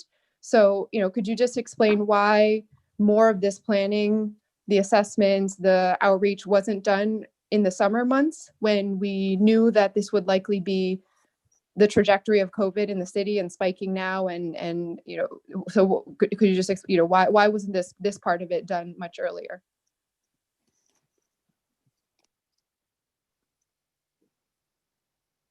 Councilor Wu, are you talking specifically about the special education assessments? Yes. So with regard to the special education assessments, as soon as we had staff back who do the assessments, we were able, within 3 weeks, we were able to get some of those assessments started. So part of the problem is that we were in fact closed for assessments in the springtime until June 21st, and then over the summer we don't have the team to do assessments. But within, I think we started assessments at the Endicott for early childhood the very end of September, might have been the beginning of October, but we've been up and running for about a month now on assessments. So, I understand the frustration around the backlog, but I do think that we are going to be able to address it certainly before the end of this year, and maybe before the end of this school year, and hopefully before that. So, and certainly hear the frustration around that. But once we got staff back, we were able to get up and running, and then and also, now that we are shut down, we still have folks working really hard to get it done, even when we're not able to compel them to do that. And so, we're really thankful for that, and understand the dedication of staff to do it. Yes, absolutely. Is that the plan as well for this next summer going into the next school year, that this will be a repeated timeline with a huge pause in the summer months and then spilling over far into the school year? No, I don't think so. I mean, we'll have to see where we are in terms of the data. We're doing some We're doing good data analysis to understand where how many need to be done and where they need to be done. So we believe we're going to be able to assess next summer now that we can plan for this and understand exactly how to do that, where and who and what it might cost. We believe we will be able to assess this coming summer if needed to finish off the backlog. Okay, and then I just want to flag, I mean, I've been in many conversations similar to this now with the district about where the barriers are and where the delays are, and there's often a sort of reference to bargaining and the union and educators and the many stakeholders involved. It doesn't match the conversations that I'm hearing and having with educators and with folks who are saying that there really has been an urgent effort to start these conversations much earlier to accommodate any possible way of coming to plans, even proactively putting plans out there. So my read from having many conversations is that there needs to be much more accountability to the district holding itself, whether it's the school committee holding the district accountable, the council, et cetera, that this timeline doesn't match at all what families are experiencing and the urgency of what is happening, nor does it match the urgency with which educators want to see this resolved. And so I'm still, I'm grateful that you all are willing to, and we'll be following up with that information about the plans and the timelines. It's beyond frustrating that we are having to ask for that, now a month into the school year, and I don't sense the same type of urgency from within the district. And then, so a more specific question about the Horace Mann building. Could you just talk a little bit about that facilities plan and where that sits? It seems that it's falling a little bit under this department, a little bit under that one, and there is that the facilities plan is holding back the ability to come up with a specific plan to deliver services for students.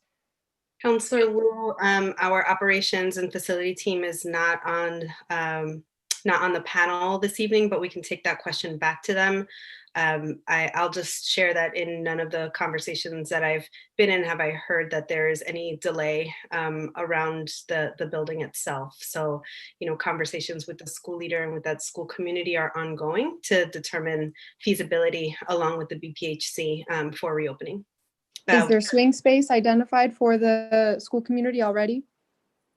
Well, we do have a facilities hearing in a week and a half or so, where we can get that specific information about the facilities plan for the longer term for the Horace Mann. Yeah, I'm here. I'm trying to, and I will certainly make sure to re-ask then. I'm just hearing a lot of frustration from students, families of students with disabilities, particularly around this facility situation. So it's kind of spilling over into both, and particularly around the issue of swing space not being identified. Thank you, Councilor Wu. And I'll add that to my list of questions here to follow up with the district as well, so that they have that for that next hearing, if not before. And I will set the timer for myself. I've got a couple of questions. One quick follow-up on the use of the space at BLA and the Endicott. What protocols are being put in place to make sure that those evaluations are happening in a safe environment? Yeah, so there is full PPE available there. It is, so number one, full PPE. We have the plexiglass as well, dividers that we use to make sure staff and families and students are safe.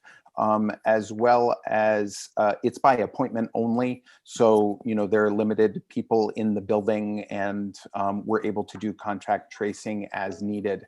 And so what would happen if you have a speech assessment, for example, the speech therapist will call you and set up that appointment for you to come in.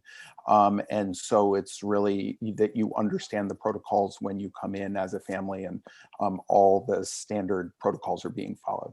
I also, if you wanted, I just want to pull it up, if you would like the substantially separate numbers? Yes, please. Okay, so district-wide, 39% of students are Black or Latinx males.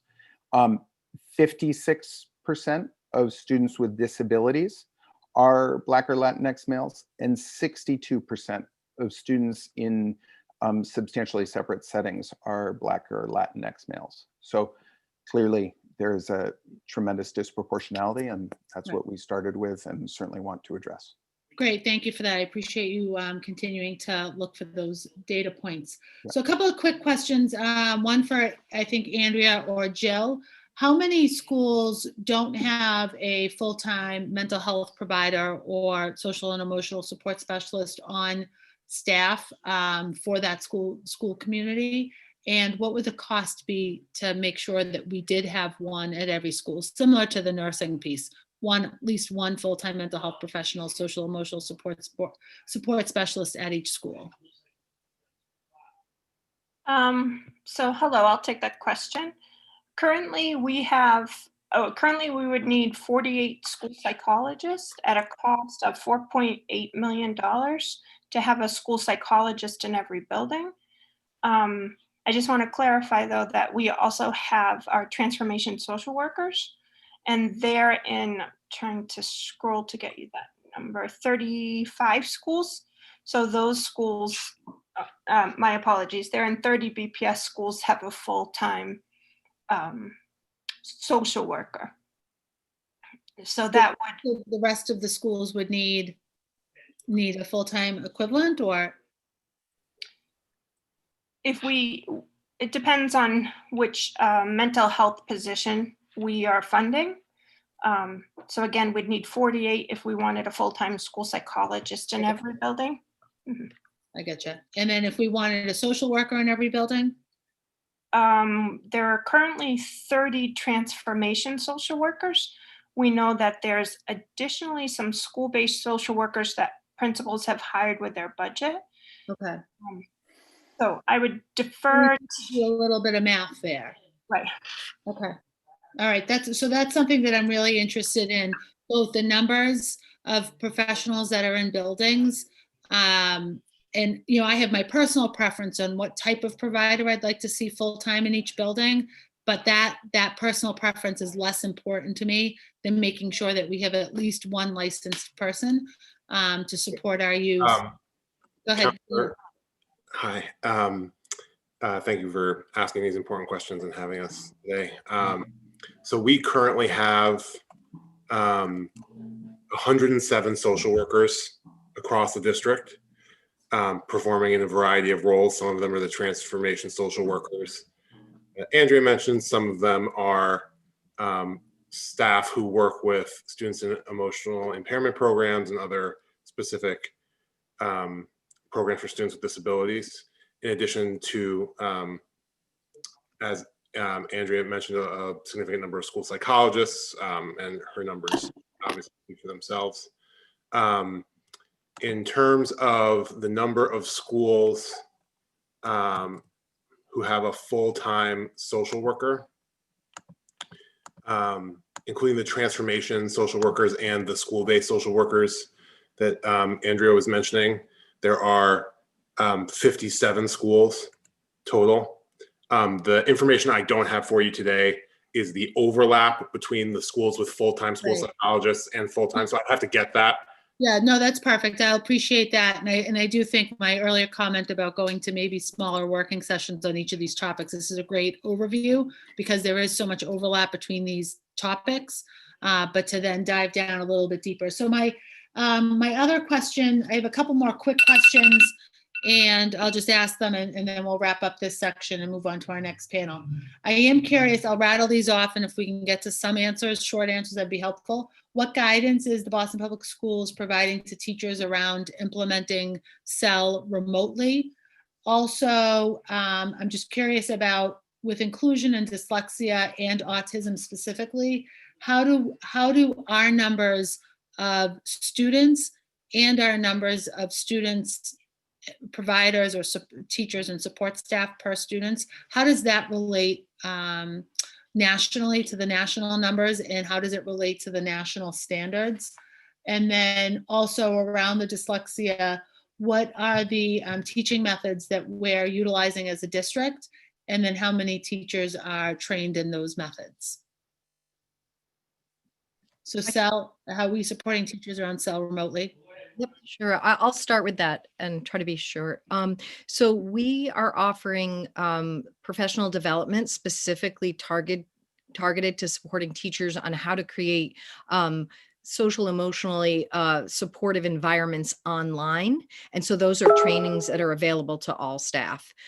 We've also, through our reopening guidance, put out some expectations that teachers will be using routines, rituals, and relationship building strategies regularly in their daily teaching. So I'll stop there. Thank you.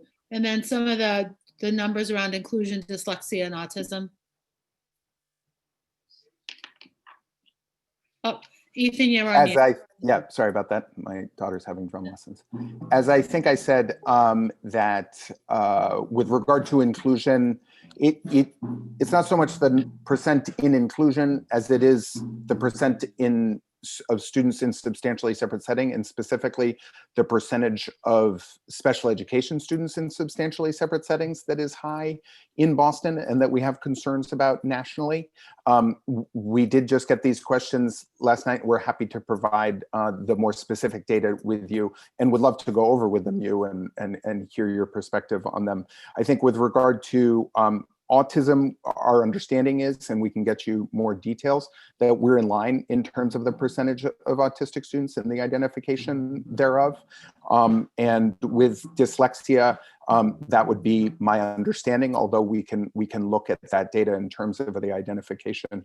And then in terms of what we're doing in terms of dyslexia, really we've made a substantial investment in Foundations, which is a program of Wilson reading system, and it's really a large investment in early literacy and trying to address those things up front, which is probably the most proactive thing we're doing to address early reading issues.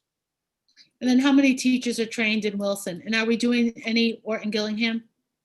Yeah, so we have ongoing each summer. I can get you specific numbers. I don't have them right now. Happy to get them to you, but each summer we do have teachers who are trained in both.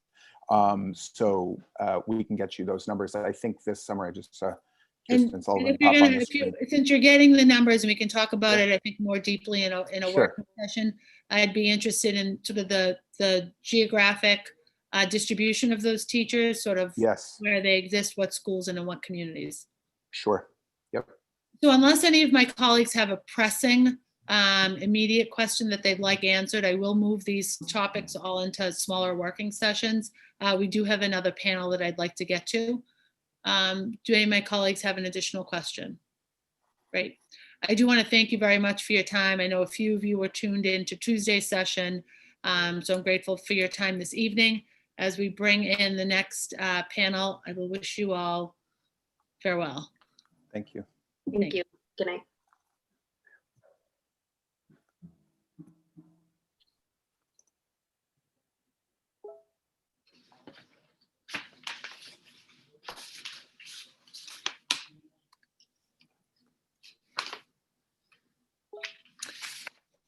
So welcome to the next panel. I appreciate you all being here and would love to just introduce yourselves and get into testimony or presentation. We do have Jessica Tang, the president of the Boston Teachers Union with us, Victoria Downs, who's a school psychologist at the McKinley Schools, Kafunda Banks, who's an ABA specialist at the Curley K-8 school, and Shantae Alves, who's a pre-K inclusion teacher at Young Achievers K-8 Mattapan. I think I got everyone's names pronounced correctly, but correct me when it's time for your remarks. I'll start with President Tang. Jessica, welcome. Thank you so much. And I just wanted to thank you and Councillor Flynn for sponsoring these really important topics and couldn't be more timely in terms of our priorities right now with both social emotional learning and our special needs students being at the top of our priority lists. And just want to also acknowledge Edith and Roxy earlier because as they shared, we are absolutely aligned with our parents and our community activists who are asking for a better, safer plan, particularly for our highest needs students. And actually, over the last several years, we've been fighting very much for these topics.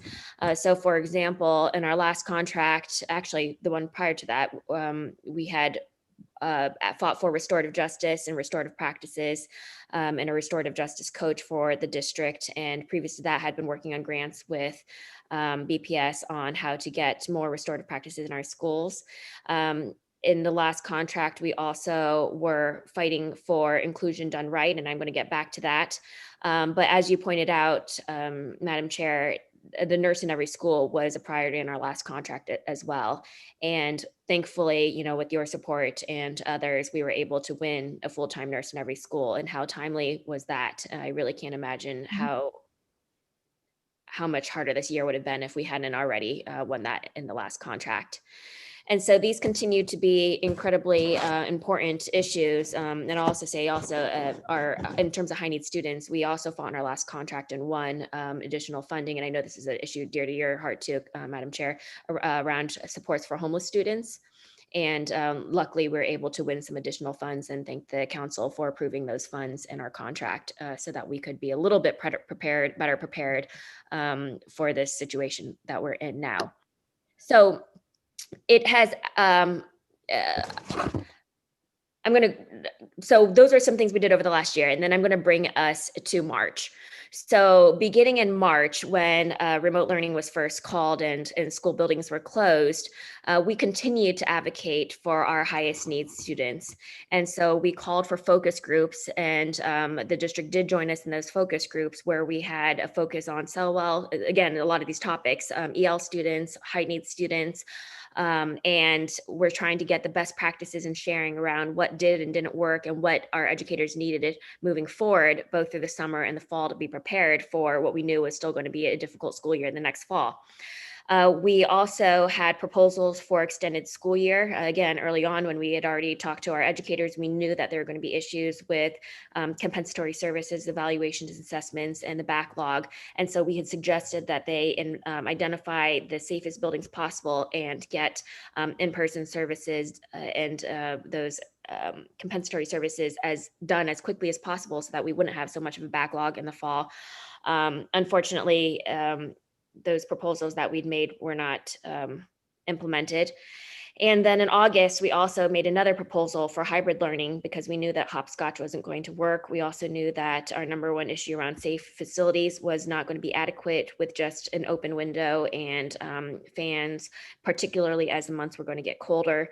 And so we advocated for air purifiers instead of the cameras because we knew that the cameras were not something that educators had asked for or wanted because we knew simultaneous teaching wasn't going to be good for both our in-person and remote students.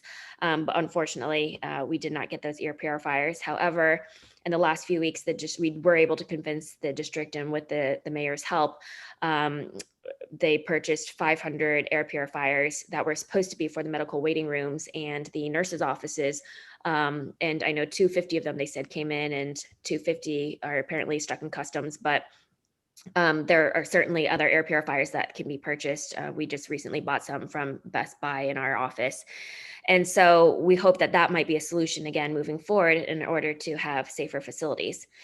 So those are some of the things that we've been advocating for. Again, we are absolutely devastated and brokenhearted that our high needs students had any interruption in services because it was absolutely avoidable. And we are continuing to be at the table and wanting to be at the table, actually, I should say, and have continuously asked to be a thought partner, share our solutions, and collaborate. We did have some success with that with the reopening task forces, and unfortunately they're no longer meeting, but I would hope that they could continue because, again, we think the best solutions happen when we're able to bring together our incredible educators, many of, again, who are going to testify tonight, and Kafunda and Victoria and Shantae being some of our exemplars of those educators with solutions. And we continue to want to be partners because, we all got into this work because we love our students, and our students have always come first. They continue to come first. And we are looking out for their safety and, of course, the safety of our educators and also the larger community. And we've been asking, and we continue to ask for very, I think, reasonable ways that we can get our students back in for in-person services. Again, the PPE, of course, is important, but even on October 1st, our nurses didn't have the right PPE. That's why we were very concerned. We were concerned because in the 7 days, they did not report publicly that there were positive cases, and there were. I think by the time schools closed, there were at least 10 confirmed. We also had been asking for the air purifiers, and those could have been in place already, not just in the nurses' offices and medical waiting rooms, but in other situations. We had said we need them for our special needs classrooms where students can't wear masks and they can't socially distance due to their disability, or due to the fact that they need to see social cues and facial cues, and the mask prevents that. For our deaf and hard of hearing students, we needed clear masks, but honestly, once they got those, they found that they would fog up, and that really was not helping their instruction either. And so the better solutions were identifying safer facilities with adequate air filtration and ventilation. And for the schools, again, we only had 35 that had HVAC, and all of those do not actually have the capacity to hold the MERV 13 filters, so that are the minimum requirement for filtering out the virus. And the air purifiers were a solution that we had offered very early on. And in addition to that, the instruction has to be better. We cannot continue with simultaneous instruction because, again, that doesn't help. That's the worst, literally, of our remote and in-person instruction. We've got to have a better plan for that. And then testing is another thing, a very reasonable ask we've asked for. In Cambridge, we know that they have take-home test kits for educators, and they can do their own swabs and then mail them in and get quick results. And these are all, again, reasonable asks that other districts have already implemented, and so that we've continued to ask for our district as well. So again, that we can get our highest need students back in, because we are very aware of the challenges. And again, a lot of our educators are parents of high need students themselves. And so we absolutely want to get them all of their services and their IEP goals to be met in the best way possible. So that's a little bit on the first few topics. Again, we've had for several years now, actually, an Inclusion Done Right committee, and I know Shantae and others are going to be speaking more about our advocacy work on that. It was very unfortunate because in our last contract, there was a promise and an MOA that we would have a better plan for inclusion beginning this fall. And we literally were about to sign something when the pandemic hit, and then the money that was set aside to implement that inclusion work just disappeared. And since then, we have not been able to resuscitate that inclusion agreement that we were literally on the brink of signing. In terms of the autism service, I know that Victoria and Kafundor will speak a little bit more about that. But I'll just quickly wrap up and say, I do like to give credit where credit's due. And I do think that one department that has, I think, done a great job of providing the adequate social emotional learning, professional development, and also framework and services is the behavioral health department, and really has been exemplary. And we also join you in your call for a full-time mental health provider, counselor, and social worker in every school, and hope that we are be able to accomplish that in the next contract, and certainly ask for the council support in reaching that goal, because they do incredibly important work and have been incredible partners throughout this whole situation. And then lastly, just on I do appreciate that the district is moving towards Wilson and Orne Gillingham in terms of helping our students with dyslexia. But one concern I still have is we have for many, many years, even since when I started teaching in 2004 or 5, adopted Lucy Culkin's curriculum. And for those who are paying attention, there's always been this reading wars on whole word versus phonics and decoding. And, even Lucy Culkin's Center now is taking back and walking back actually their pedagogy and instruction and practice, and saying that actually phonics is necessary. And so, but we have tons of Lucy Culkin's curriculum across the district right now still. And so that's, I think, an important area to address in terms of how we continue to move towards the science behind reading and learning and the importance of decoding and phonics versus now very much debunked alternate pedagogy, which even Lucy Culkin's Institute herself is walking back. So that would be my last point on that topic.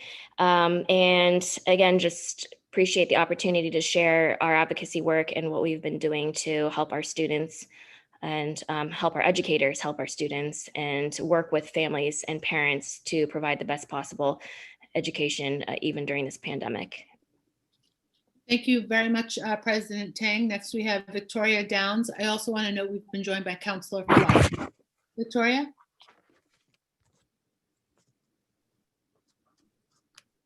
Hello, Councilor Asabi George and all City Council members. My name is Victoria Downs. I am the school psychologist at McKinley Elementary, McKinley Middle School, McKinley Preparatory High School, and McKinley South End Academy. Today, I'm here representing a dedicated group of school psychologists and social workers of the Behavioral Health Department of Boston Public Schools. As the global pandemic continues, our students and families live through disruption in schooling, fear and uncertainty, and loss of what normal used to be. At our schools, as our schools have recently been closed due to rising rates in our city, there's a rising amount of anxiety and apprehension for everyone in our larger school community. The social and emotional aspects of transitioning back and forth from home to school and back home again, combined with the universal trauma to students and staff, cannot be taken lightly. As leaders within the mental health field, district social workers and school psychologists are on the front lines for emotional and behavioral management. In addition, there are many other services we provide to the students of BPS. Our department is responsible for psychoeducational evaluations, sociological assessments, and counseling services for students. Our department is the primary crisis response team in the district, and we're members of our school student support teams where we help lead the work of multi-tiered systems of support. Currently, we have 72 school psychologists and 6 district social workers to lead the work in proactive and crisis mental health services in our district of over 51,000 students. For the past 6 years, the members of the Behavioral Health Services Department have advocated for 1 school psychologist, 1 social worker in every building. Without it, many school communities will struggle to receive the appropriate amount of assistance and support that they will need. Additionally, as advocates for social justice and equity, we must work to direct the appropriate resources and support to students and families who are impacted most by this crisis. This pandemic has been able to shine a light on the importance of mental health services, both preventive and crisis support. And in that, we remain steadfast in our commitment to the students of Boston Public Schools, who deserve a dedicated school psychologist and a dedicated social worker in every school building. Thank you. Thank you, Victoria. Next, we have Kafunda Banks. Hi, Kafunda.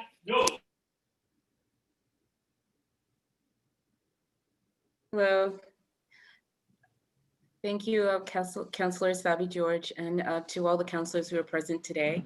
I appreciate the opportunity to be able to speak to the services that affect our children with autism in the district. The program of applied behavioral analysis has had a controversial start in the Boston Public Schools when it started over 20 plus years ago. It was a new therapy for children on the autism spectrum that many educators never heard of, and those who did were skeptical. But parents in the know demanded and pushed the district for this little known therapy that was evidence-based, data-driven, and through that data could prove that it worked. And for many children, it did. Children who struggled in classrooms and at home with the most rudimentary things, such as learning how to use the bathroom or wash their hands. These children learned how to do those things. Children learned to learn. They recognized letters and numbers. Children on the spectrum learned to read and write. Children learned how to say mommy at the age of 5 years old for the very first time.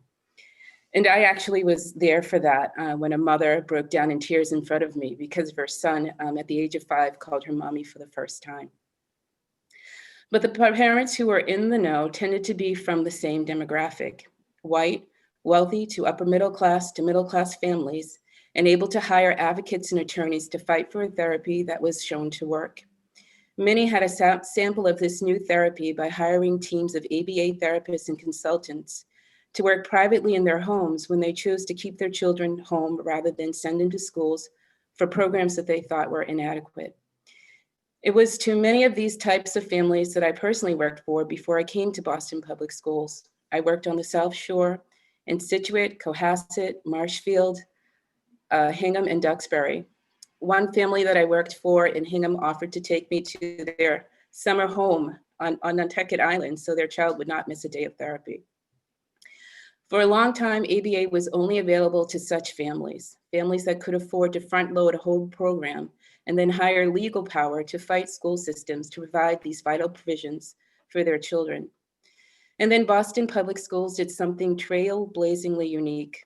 The district, at the behest of parent advocates, adopted their own program.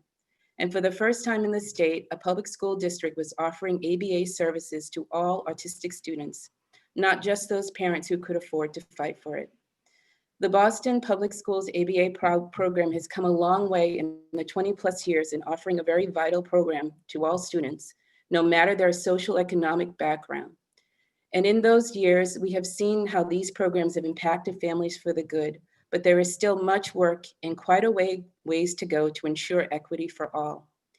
As we heard this evening, there are far too many Black and Brown students who are diverted into substantially separate ABA classrooms when they would be better served in inclusion classrooms that are fully funded. We need to better understand the delineation between what is labeled as behaviors and what is the result of trauma. Programmatic support should include an accurate design of what makes an ABA or an inclusion classroom function successfully. Staff members, all staff members, teachers, paras, ABAs, related services, and specialists need to be properly trained and well-versed in the tenets of behavior management and functions of behavior in every student program objectives. There should be a track of program development that will lead to the least restrictive environment for a student if possible, as it is their right to have such an environment. Parents should be adequately informed and educated regarding their child's needs and rights as a student in the BPS school district. And with that education, they should be empowered to advocate for their children. During my years of service, my 20 years of service to BPS, I've also sometimes wondered why IEP meetings didn't often come from a place of proactivity. The conversations usually seems more focused on what we can't do or what a student does not do, and how the conversation is quite different if a parent is present with the lawyer or advocate. Would it not be to the benefit of all if we just designed and funded programs that serve students with autism robustly from the very beginning? For instance, what would a well-funded inclusion program look like?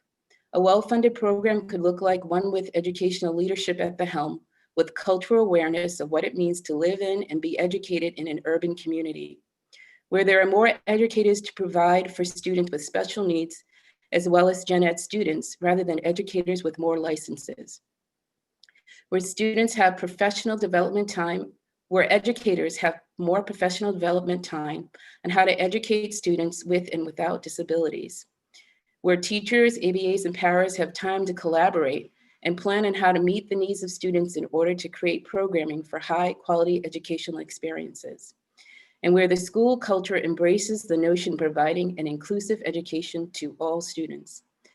Would this not be a most cost-effective program in the long run? Would it not be more defendable and a show of good faith if it worked to these ends? Thank you. Thank you very much, Kafunda. Then we have, is it Shantae Alves? Welcome, Correct. Shantae. Thank you. Yes. Good evening, Madam Chair. My name is Shantae Alves, pronouns she, her, hers, and I am a 7th year BPS pre-K inclusion teacher. I am here speaking on behalf of the Inclusion Done Right campaign as a proud B2 member and an Inclusion Done Right committee member. This advocacy is not brought upon by COVID-19, but highlighted. For years, months, weeks, and days leading up to the March building closure, as President Tang mentioned, we have been advocating for creating classrooms and schools with sufficient educators, not licenses, that make it possible to meet the needs of students in inclusion settings, with the priority on bringing together educators and families to build a strong, inclusive culture, as well as stopping the disproportionate assignment of students of color to these segregated settings. In June, Boston Teachers Union members voted on and passed multiple times a rank and file member authored anti-racist resolution that states what the union is committed to doing. It reads, and I quote, "Therefore, the Boston Teachers Union will continue its Inclusion Done Right campaign that has found that Boston Public School students of color are disproportionately placed in segregated settings and overrepresented in our special education system. Inclusion Done Right demands that students of color, particularly African American males, deserve high quality inclusive schools that include multiple staff rather than multiple licensed teachers. All students, but especially those with disabilities, deserve teachers with whom are trained and experienced in de-escalation techniques to access curriculum in the least restrictive setting possible." End quote. When the district failed to plan for a potential reclosure of school building, it perpetuated the school to prison pipeline. Lack of a plan for consistent services in the event of another closure does not promote equity, but is racist and illegal. The law states that students, especially students with individual education plans, deserve the least restrictive environment. Interrupted services is the most restrictive learning environment. Failure to plan for the continuation of services in the instance of school buildings closing does not send a message to special education students that their educational success matters to this district. How does that align with the transformative social-emotional learning and wellness message BPS was mentioning earlier? Data from the SEL research schools was mentioned as well that can be directly tied to the grit of the teachers, not the district. Yet again, teachers are modeling the instruction and behaviors expected of them, while district leaders and administrators proudly share the data where with their behaviors, policies, and lack of positive action showing where their heart truly is. The hypocrisy. SEL is not just academics, it's relationships. And the relationships BPS has with its special education students, families, and educators is toxic. What is most troubling is that I hear of extra support being provided to students that do not look like me. Students in Roxbury, Dorchester, and Mattapan are in understaffed, poorly funded schools and classrooms. The district's lack of action regarding equitably distributing support has caused the remote learning experience to be all the more inequitable and taxing on the students, families, and teachers. When there is no paraprofessional special educator supporting each inclusive classroom, students' needs are not being met. Dual or triple licensure does not make up for quality instruction. The Boston Teachers Union and its members and the members of the Inclusion Done Right Committee have been fighting for months, now more than half of the year, for high quality special education services and safe spaces during COVID-19. Yet students and educators were forced into inequitably staffed classrooms in poorly ventilated, rodent-infested buildings with little to no PPE. If you do not believe me, look up the hashtag #SafetyFirstBPS on all social media platforms. Black and brown students are overrepresented in risks of COVID-19, as well as in risk of being an afterthought when it comes to prioritizing their services as their IEP states. It is October of 2020. We must do better. Right now, what we need is high quality in-person instruction in safe spaces for those who cannot access remote learning. And we need an end to simultaneous teaching. It is not effective. We need a real plan, a plan that families, educators, students, community organizations, and managers of safe spaces have helped to create and agree is equitable. The BTU is more than willing to do their part in creating this plan. And a Chromebook is not enough. In the words of the amazing Maya Angelou, do the best you can until you know better. Then when you know better, do better. In the spring, we understood that we were all doing the best we can. Now we know better, and it is on BPS to be honest, transparent, and equitable, and do better. Thank you. Thank you very much, Shantae. And Charlie Kim has joined us. He's just here to offer public testimony and needs to leave for the SPEDPAC meeting. So I'd like to just welcome Charlie to give his comment, and then we will go to colleague questions. Thank you. Thank you very much. Good evening, and thank you for allowing me to speak tonight. My name is Charlie Kim, and I'm here tonight on behalf of my youngest daughter, Isabella, who attends the Horace Mann School for the Deaf and Hard of Hearing. 100% of the Horace Mann students and population fall under the responsibility of BPS Special Education Office that are here today. Tonight, we are coming together to discuss mental health, social emotional support, and many other very important topics. Prior and during the pandemic, the Horseman School has been one of the most important supports and routines for Isabella and our family. The constant disruption and uncertainty is causing unnecessary regression and anxiety for her, along with the whole Horseman community. As you know, in April 2019, BPS announced that the Horseman building is not feasible for long-term occupation.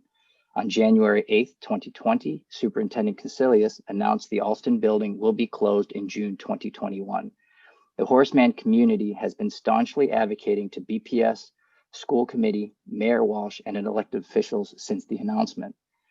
I, along with a small group of Horseman staff, have been formally meeting in closed-door sessions with the Build BPS members, including Superintendent Casilius, CFO Nate Cooter, and Assistant Superintendent Ana Tavares.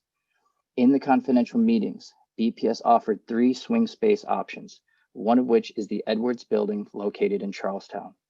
The Horseman formally wrote to Build BPS on September 22nd, saying we accept the Edwards building as the option. To date, a plan has not been publicly socialized. We know the 2021-2022 budget plan is due to school committee on November 18th. So what does this mean for the Horseman School if nothing has been socialized publicly? I would like to close with a call to action and a statement of fact. Superintendent Casilius scheduled a Zoom meeting for our community on Monday, November 2nd at 5:30. I ask all of you to join the Zoom, including elected officials, members of Boston Teachers Union, because you are part of our community, and anyone else who can help us. The statement of fact is this: a school building is just a shell. We are the school and we are the community. We will not buckle and we will not let our community fall down because BPS fails us on a building plan. Thank you very much. Thank you, Charlie, for offering that testimony. I would like to ask if Councillor Campbell has any questions for this group, for this panel. Councillor Campbell? Thank you. I think my son Aiden was. Aiden, you want to say hi? He kept yelling, hi. Alexander says hi. So first of all, thank you so much to the teachers. Thank you, Jessica. Thank you to the parents. I can't see. Okay, there's Counselor Sophie George. There's everybody. See everybody? Hey, wait, they can't see you. Hold on. That's such a contrast to the few times that I need to cover my mouth or yelling at my kids. As I wear a shirt that says the future is female, and I have 2 boys. God bless. Okay, but my questions, obviously, first of all, thank you guys for the testimony and your service. I know it's not easy, and I know you've been advocating, you've been at all the hearings. What do you think are the barriers? I mean, clearly the solutions are out there as to how we serve this particular population of students. What do you think, from your perspective, are the barriers to getting it done? And getting past this us versus them, whether it's the media and others who want to create that framing. And not taking into consideration the fact that our infrastructure is old, our buildings, some of the buildings should not even be offered up as a possibility to use during the pandemic because they're so old. So what do you think are the solutions and how do we get there? And I also want to thank the parent, of course, for his testimony as well, which was extremely powerful and also equally sad and frustrating. So thank you. Yep, and we will certainly join the Horseman community on Monday night and get that out to our members. So, I guess our biggest frustration and why we are so, I'm just going to name it, angry, is that a lot of this was avoidable.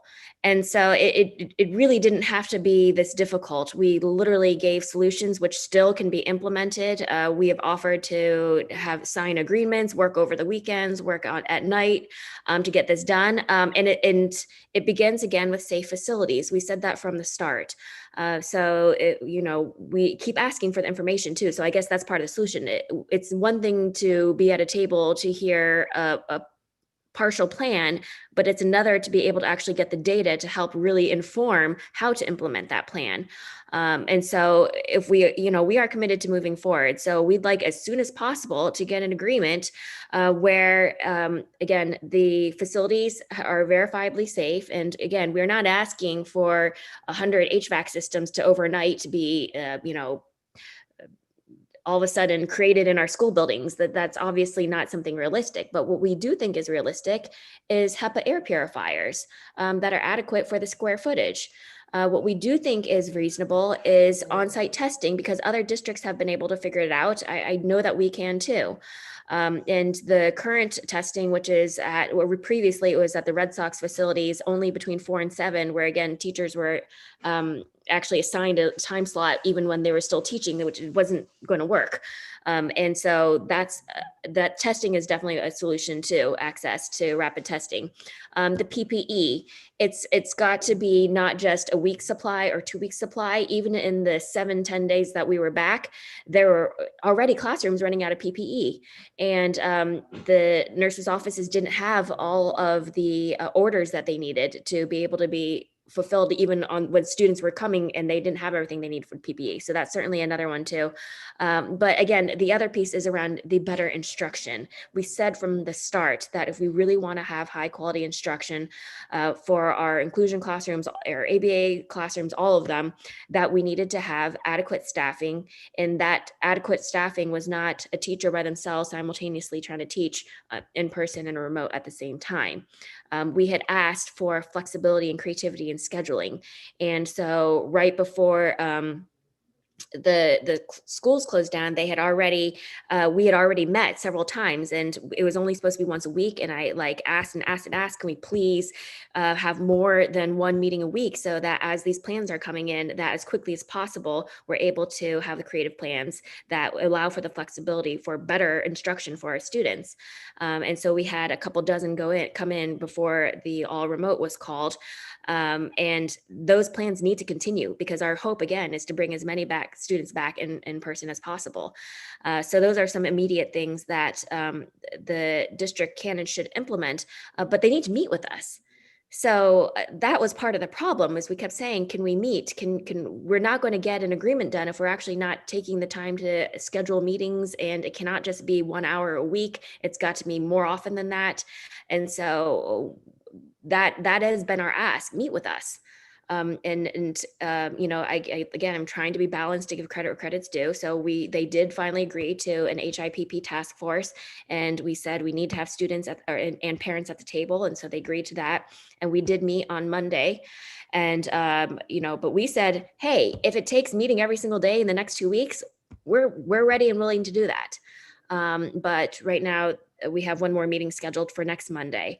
But it's literally a matter of just agreeing to meet with us so that we can make progress and get these agreements done and ensure that our families and our students and educators are in safe environments, so that we can get in-person services done as quickly as possible. But what pains me the most is, even if BPS, which I hope they do, agrees to our proposal that we're jointly creating right now with the SPEDPAC and Beja and other stakeholders, is that it's going to take more time. And that has been the biggest frustration, is that if they'd done what we'd asked them to do months ago, then we wouldn't be in this position where we had to have interruptions in services. So I guess the short answer is meet with us, talk to us, share data with us, help us be problem solvers with you, and hear us, listen to our ideas, please. We are the ones on the ground. We are the ones who are actually executing the plans. And even, you know, the most well-intentioned plans, if you don't talk to the people on the ground who are actually executing them, are going to have gaps and holes and not be a better plan. And that's what we're asking for, as Shantae said, a better plan. And we want to be a part of the solution, and we've always been trying to be a part of the solution. No, I will say that's extremely helpful, and it's this is what I have. Don't ask. Halloween got here early. But that's also what I've been hearing from many teachers and educators and staff on the ground. You know, I'm doing my best to respond to all of my emails, just to acknowledge the frustration of our educators right now. So I just want you to know I hear you, took a lot of notes, and will continue to advocate and push. And it is unfortunate that it's going to take more time, because we have not done the best in terms of planning and been proactive. So continuing to work in partnership with you guys. Thank you so much. And thank you, Counselor Sabi George. I think I heard the bell ring. Bye. On that note, bye. But Counselor Wu. Thank you guys so much. Thank you.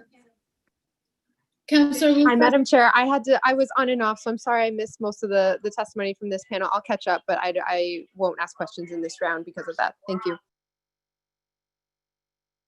Thank you, Counselor Wu. I do have a couple of questions. I appreciate your testimony and presentation remarks, as well as your patience tonight. Can anyone speak to the training that is provided for inclusion teachers and offer advice to what we need to do to create the right classroom environment to support students in an inclusion setting? And I know that we talked a little bit about, I get and I appreciate that one teacher with 3 licenses doesn't equal 3 people, but if someone could just talk to a little bit of length, or a few of you talk to what it means to have a thoughtful and how to create a thoughtful and appropriate inclusion classroom. Well, one of the things that I've noticed in my experience with working with students in the inclusion setting, as well as the ABA strands, is that oftentimes there's not enough planning, pre-planning for when a student is about to enter into an inclusion classroom. So oftentimes what will happen is a student will be presented for inclusion opportunities, and the teacher herself may not know very much about that student, what their actual behavioral issues are, where their cognitive level is, where their social level is. And so there's so much that's novel to both the teacher and the student, that it creates a situation that can sometimes not be tenable for either one. And so there's definitely a need for more planning, more of a cohesive kind of conversation about who is going to be entering into the classroom and what is the best condition for them to be able to do that. And also too, the teacher, like a teacher can't remotely teach and also in person teach. A teacher can't attend to a large group instruction and attend to all the behavioral needs and social needs of a child who's come into their classroom as part of the inclusion environment. So the teacher certainly needs assistance.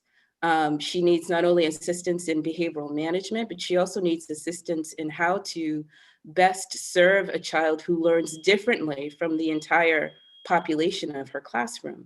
And again, that takes some cohesive, comprehensive planning. Oftentimes it takes collaboration with the speech and language pathologist to talk about the different communication needs and how the teacher is going to have to structure her room differently. It takes collaboration with the occupational therapist about how the student is not necessarily going to have the same in-seat behavior that her gen ed students have, and what that means, and how to serve that student who is going to look and perform differently. So it really requires a comprehensive, well thought out plan to address all of these different needs that a student has. I mean, oftentimes when at the Curley School, we're very fortunate. We work very collaboratively. But when teachers are thirsty for this information, it's oftentimes, I think, unfortunately, the thought is that teachers don't want these students in their classroom, and that's not it. They're thirsty. They want this information, but they want to do inclusion right. They don't want to do it haphazardly. They want this information. They're professionals. They want to do a professional job, and that requires specific steps. If I may Thank go. you very much. Yeah, absolutely. Sorry to cut you off. Thank you, Funda, because I think you did a beautiful job of sharing all the responsibilities that a teacher, an inclusion teacher, needs to be able to handle and juggle.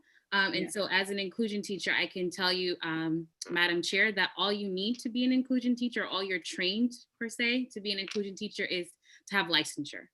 That is all that is required to be an inclusion teacher. It is on the teacher to seek out opportunities to get PD on best practices, whether that be in the form of pursuing another degree or professional development outside of the district. There are some PDs that are offered throughout the year, and hopefully they're offered when you're not teaching or you're able to take off from work to be able to attend those PDs. There is not a set of training that you would think a teacher who is dealing with such a beautiful but delicate population would be required to partake in order to teach those students. And prime example myself, just because I am a teacher of color and I am teaching in an inclusion classroom with students of color does not mean that I'm effectively able to connect with those students. I am a teacher from Long Island, New York, so I don't understand what it means to grow up in Boston, Massachusetts. I had to venture into the neighborhoods. I had to be brave, as I tell my students, in going into towns that I may have heard things about. But these are where my students are coming from, and I need to understand what they are seeing on their way to school or on their way home. I need to be able to build relationships with my families to better understand the students that I'm supposed to be reaching on a holistic level, not just through a curriculum that is taught for 15 minutes a day, or not through hand bumps in the morning. Like, it's more than just the gestures I do, or it's more than the curriculum I teach. And so I had to read books. I had to attend PDs. I take courses in the summer on my own to make sure that I'm getting better at my practice, because there is no program out there that properly trains you or effectively trains you to be the best possible inclusion teacher. It can prepare you, it can give you that solid foundation, but it is a disservice to students if we end with our 4-year degree or our 2 years master's degree and think we know everything. Students are constantly evolving and constantly changing, and as educators, we need to be able to attend PDs or continue our education. And there is no funding or support, or even email saying these PDs are coming up, feel free to attend them, or we would like to send 10 to 15 teachers. And to speak to someone's point earlier about Wilson training, I was denied with Wilson training, Orton Gillingham training this summer, and I desperately wanted to take that training. I don't know why I was denied. They picked a couple teachers from my school, but we're a full inclusion school. So if you ask me, every inclusion teacher should be trained in that.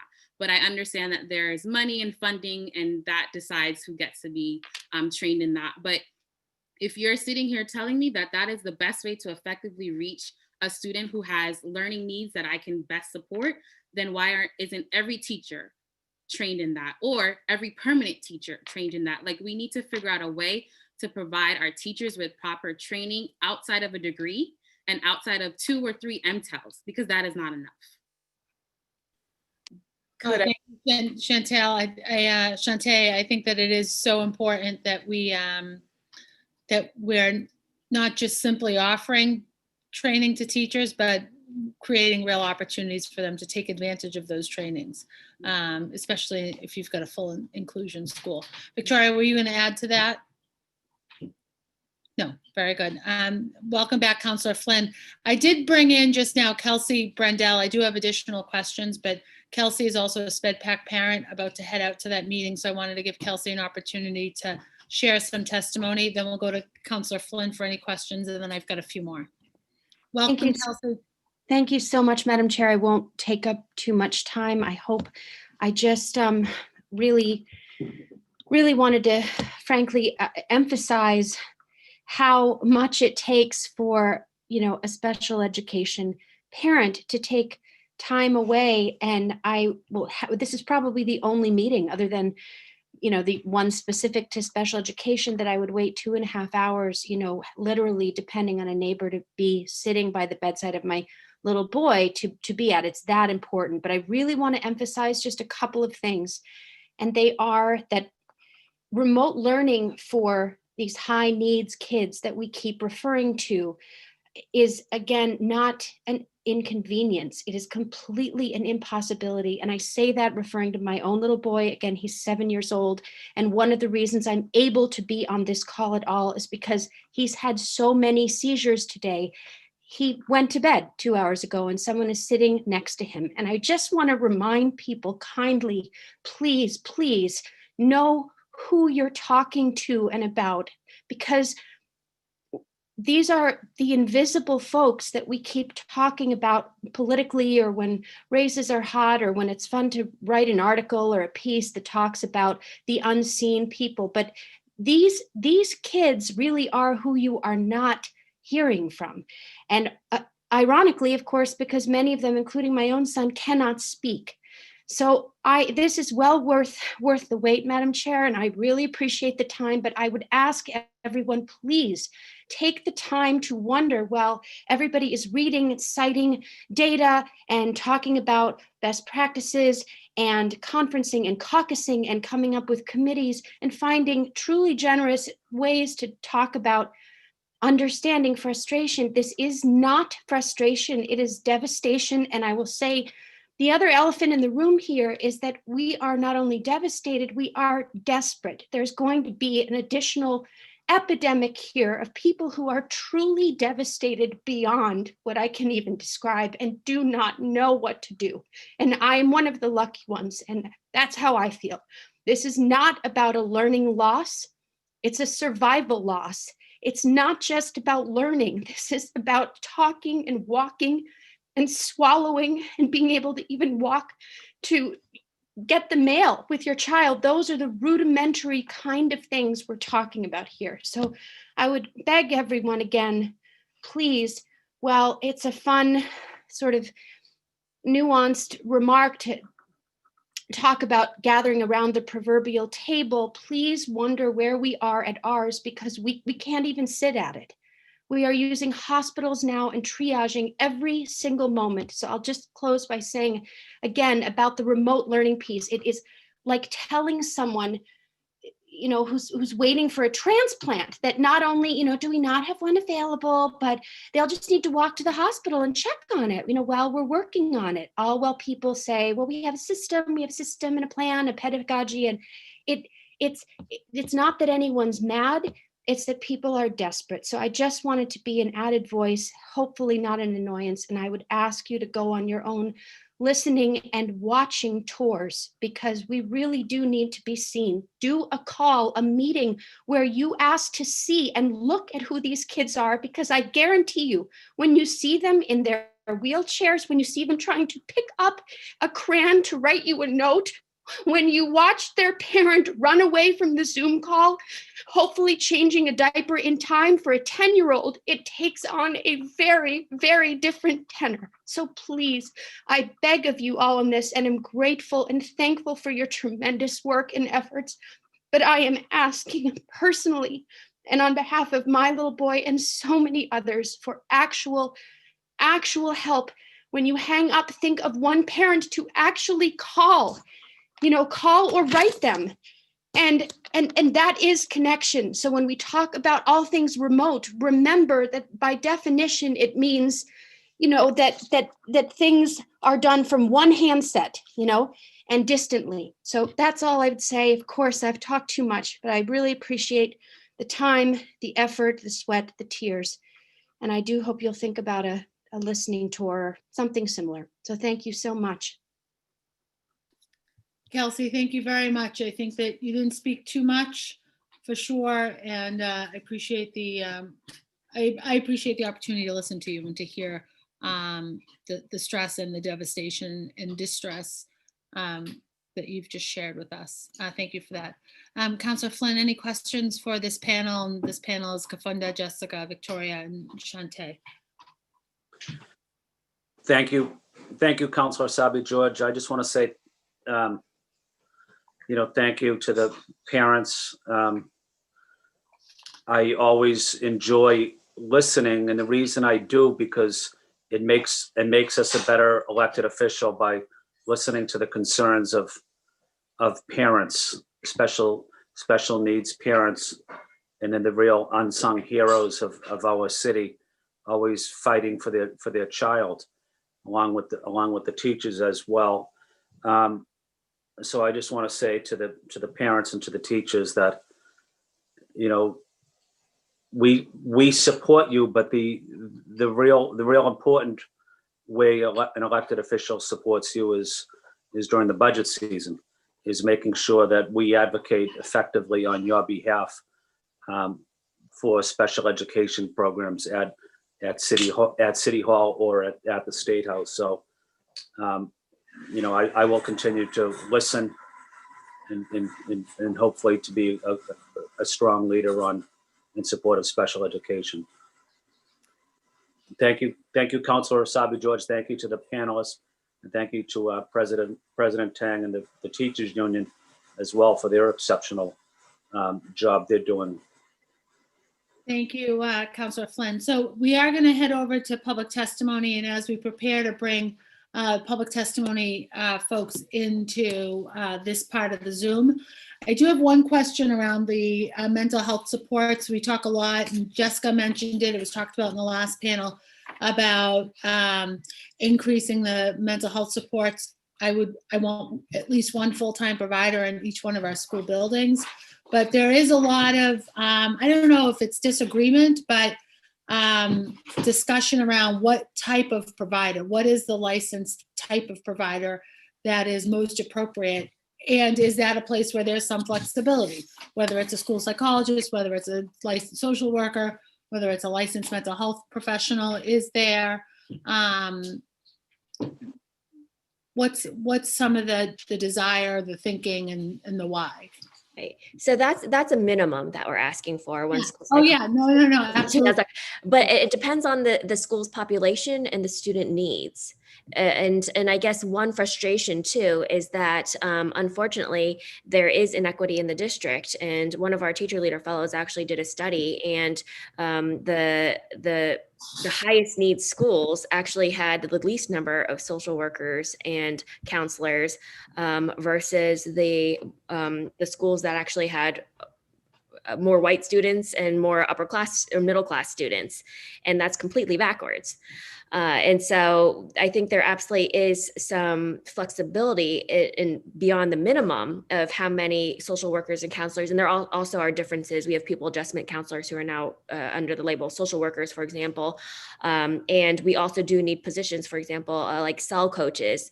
I think someone mentioned earlier that cell has to begin with adults.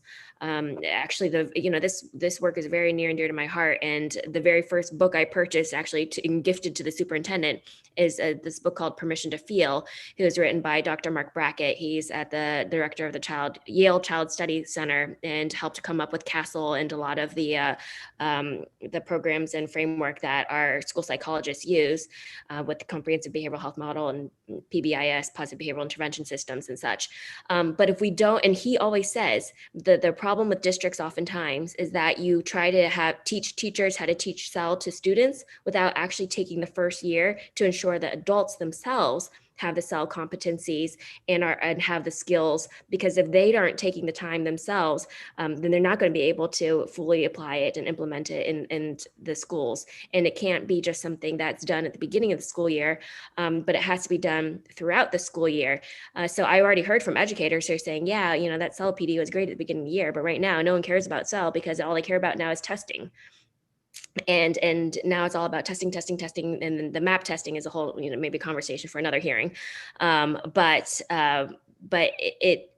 it's yes. So I guess to answer, that was kind of a long response, but yes, there's some flexibility, but we need minimum staffing first before we can talk about, is it that we need 3 social workers or a guidance counselor or a pupil adjustment counselor versus a cell coach.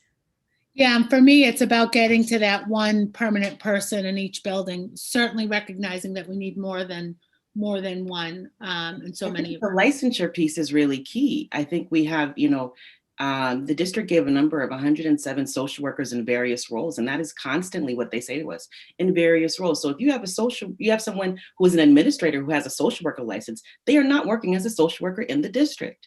They are working as an administrator. And I feel like they keep saying that to us. And what they ask us is to do more with bare bones staff. We are barely at staff before this pandemic. And now it's like, hey, we just need you to add all of that cell, and we need to do it on top of everything else. We don't only service the students of Boston Public Schools. If you are a child who is a resident of the city of Boston, we service you. If you go to private school and parochial school, it is BPS who services you. It is us. So we need more people to do right by the students, by the children of the city. Thank you very much, Victoria, for all that. Anything else from the panels, or Councilor Flynn, another question before we get to public testimony? No, Councilor Sabi George, I don't have any questions. I've moved a few folks over from the participants list. Victoria, Kafunda, Shantae, and Jessica, you're welcome to stay for this or move on. But I've got my public testimony list here, so I'm gonna run down the list. I see some reunions here and some waving at each other. I love it. So I'm gonna start first for public testimony. Ms. Catherine Chu, welcome. Just state your name for the record and try to keep it to 2 minutes. Unmute yourself. My name is, sorry about my dog. My name is Catherine Chu, and I'm the guidance director for the Boston Public School. And I am just so to see my colleagues here, Victoria, who is the school psychologist at McKinley, as well as all of the other teachers and administrators. I work as the school guidance director for the city of Boston, for the Boston Public Schools, and I work with Andrea and Carmen and Yvonne. I oversee, I coordinate the work of our school guidance counselors. And oftentimes, as we talk about numbers, our school guidance counselors, because they're hired by the school, they don't, sometimes they get forgotten. But they never get forgotten because they're so integral to the part of the school. And I think people just think about, like, they don't think about it because it's like you go, you see a counselor. So I want to just read my statement, and hopefully I won't go over my 2 minutes. School guidance counselors in Massachusetts are DESE licensed specialized student support professionals who have at minimum a master's level degree and training. We are a part of a team of mental health experts who work with students individually and collectively to create a school climate that leads to healthy learning and growing.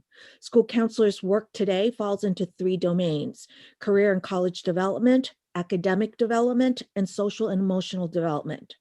As an integral part of our school student support system, school guidance counselors work collaboratively with psychologists, social workers, school adjustment counselors, and nurses.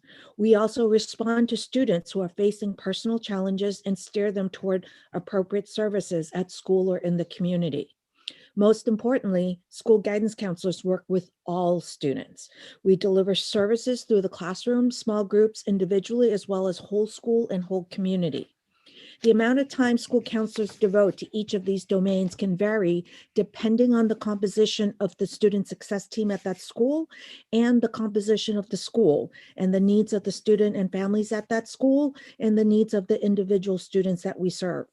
While most people think of school counselors in the context of academic planning and support, changing class schedules, post-secondary exploration and career planning, and applying to college and scholarships, school guidance counselors are very active and involved in the domains of personal and social development and short-term crisis interventions. We love our careers because we walk all aspects of the journey with our students and families. One class period, we may be running a career panel on how to apply for apprenticeships.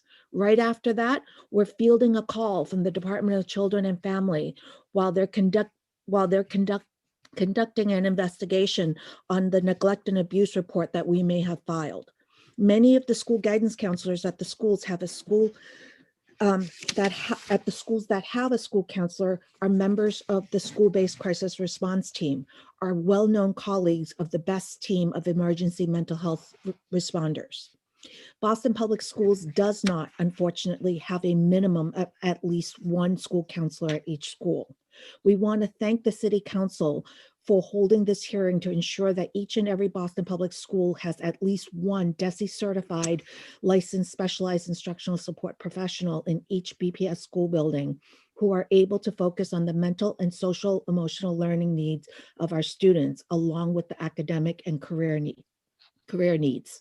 School guidance counselors serve all students proactively and are an integral part of the student support system of each school. We ask that every school in Boston have at least 1 school counselor to proactively serve every school. Thank you. Thank you, Ms. Chu. Next on my list, who I've moved up, is Sarah Parker. Sarah? Welcome, Sarah. And if you're on the attendees list, I have not moved you over because you're not on my list for testimony. So please raise your hand if you do want to be moved over. Welcome, Sarah. Thank you. Thank you for having me. I want to say thank you to Juan for putting me on the docket, and also thank you to all the city councilors. I'm here. My name is Sarah Parker. I am a BPS parent. I have 3 kids that go to the Linden School in West Roxbury. I have a 5th grade son, a daughter who's in 2nd grade, and a daughter who is in K2. And I'm here tonight to make a couple of points. I just want to say enough is enough, and I'm here to strongly urge the city council to put pressure where pressure is due and to call out or upon the mayor, however you want to see it or however you want to call it, because we know he holds the cards, to stop playing politics with the BTU. And we can't continue to play the union labor game to the detriment of our kids in really the future. I think the bottom line is Boston has the money and the resources to make this happen. I mean, per capita, Boston is one of the richest cities in America. Getting the kids back to school needs to be a priority. You know, I'm close to the budget process within BPS because I've done a lot of work at my own school and I understand how it works. And I don't blame the BTU and I don't blame teachers. I mean, BPS, everybody knows it's systematically underfunded. And you know, the teachers don't feel safe to go back to school, but we need to urge the mayor to make sure that he's doing what he needs to do to make sure that the teachers feel safe. Today, I listened to his press conference. It was 30 minutes. This is the mayor, Mayor Walsh. Within that 30 minutes, 5 minutes, he spoke about Boston Public Schools. He said, number one, attendance remains strong, which is not very true at all. People were talking earlier today. Roxy was saying that many kids can't even participate in remote learning. My kids go to a school with a highly involved parent base. There are kids that are not participating in remote learning. He said, 2, reopening needs to be paused until the numbers go down. And I agree, but what is the plan for the spring? And again, I'm gonna quote what Roxy Harvey said. She said, we don't need a task force for a plan. We actually need a plan. That's what she said in the beginning. You know, it's been March 2019 since the kids have been in school and a year is gonna be quickly upon us. One other thing I wanted to touch on was the testing. You know, he talked about this in his press conference. He said, you know, the numbers are going up, but if the testing is going down, why are the numbers going up? You know, he's talking about Nubian Square, his mobile testing sites in East Boston, but we need more of these. And then this is really the point that I wanted to hone in on the most is he talked about a testing pledge and he was touting it and he was talking about companies that he has done this testing pledge with: Red Sox, Wayfair, Stop and Shop, Local 26. He covered the gamut of all these companies in Boston, but I didn't hear him talk about BPS. He also said city employees will be being paid to get tested. I'm wondering, are the teachers being paid to get tested? Are subs being brought in so teachers can get tested? I want to know that.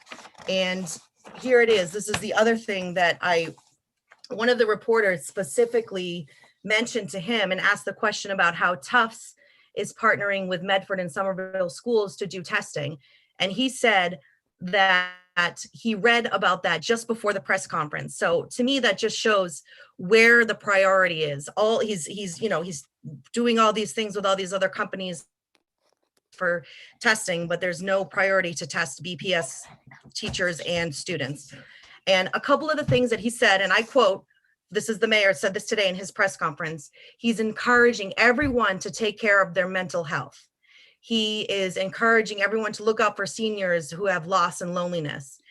And he says, quote unquote, we need to take care of our most vulnerable. So my question is why are the children not being seen as the most vulnerable? And all the talk that's happened here tonight, I mean, we see that these, especially kids with their high needs and high risk, are the most vulnerable. So I would just really urge the city councilors to put pressure on the mayor to get this done because it needs to be done and kids need to get back to school.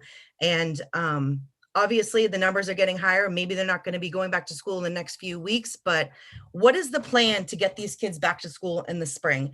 There is no plan. Like Roxy said, we don't need a task force for a plan with actually no plan. And that's all I really have to say. And I just really, really think that, you know, we need to do what we can do to get the kids back to school because it's more important. And I really view that the kids are our most vulnerable population. Thank you very much, Sarah. Thank you for being here with us. Fabienne, I moved you up to testify, but I'm wondering if you are testifying. Fabienne? Yes, I'm here. Hi. Thank you, and thank you for putting this event together. I mean, this hearing together. It's so well needed. I just want to echo everybody what they said before, and especially on most needed for the children with learning disability. Just to rephrase on that, I believe someone, Shantae probably mentioned, or someone else mentioned about the support for the teachers. A lot of the teachers, they're willing to do the work. They want to do the work. They love the kids. But if they don't have the support from the administration, from the district, there's no way, no how they'll be able to just to do so. I'm looking at the way that parents has to spend money to look for advocates or to look for teachers, for lawyers, in order for them to have a decent IEP so they can be able to have that. And when they do have it, they have the plan of the IEP. Now the school cannot even provide the services to them, especially at this time right now. So as a parent who has a child with dyslexia, ADHD, which also social emotional support on that, what I'm hearing is just not just my child who's suffering, but so many other kids who's going through the same issues that they're having. We need that, just only the social emotional support and the school psychologist. We also need to have those people that certified, also representing who looks like them. More often, a lot of the kids, they get the social emotional support, but they shut down because they don't feel connected to the people that's serving them. And that's something that we want to make sure that, the equity is of a course, not just on the social emotional, as well the teachers that providing the services on that, but also helping them to make sure that they feel welcome. During this pandemic, we have middle school and high school who's going to so much high risk, in a way, like, thinking about so many different things. I even have my kid who's now, I have to really watch her because we have to increase her medication because of so many different things that she's going through. And some of the parents who are autistic and so on, parents are screaming. You heard, like, Chelsea earlier, crying. All the time that I'm hearing parents are crying, even myself, sometimes I have to call other parents. I can't do it anymore. I'm tired.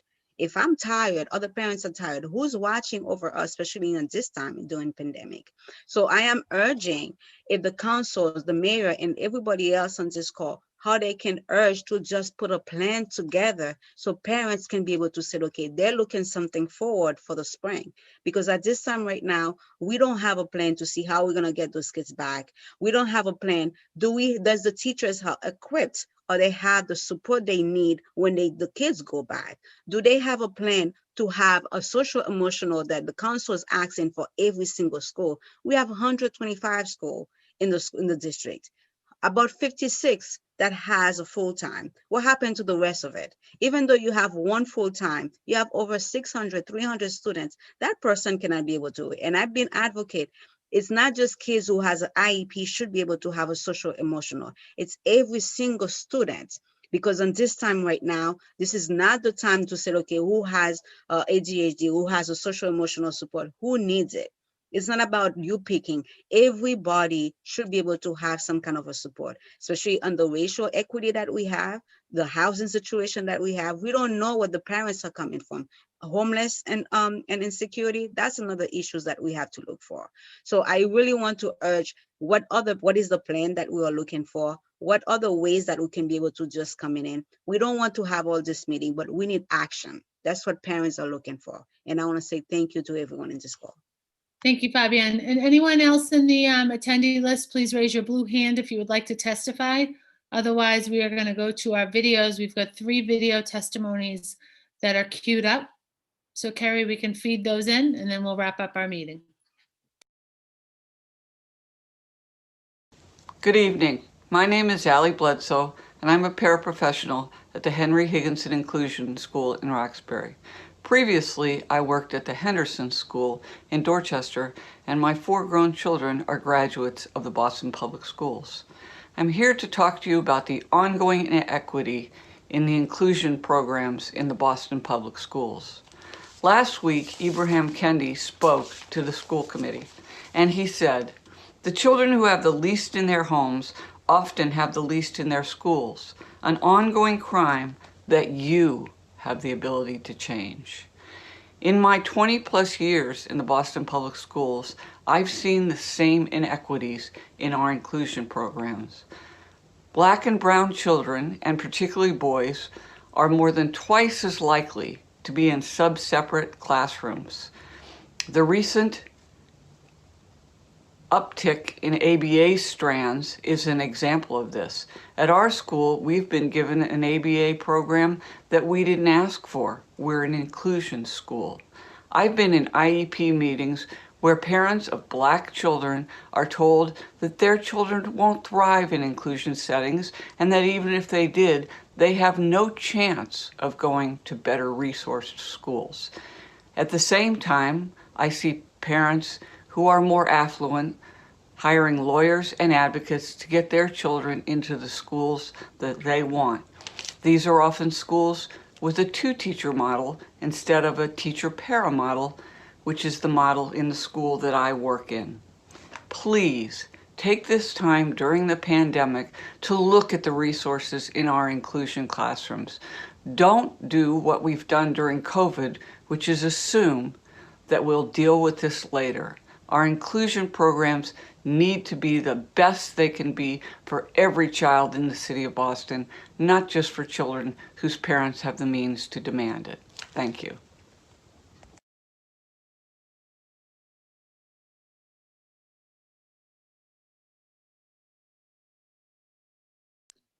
I think we have another video coming. 2 more.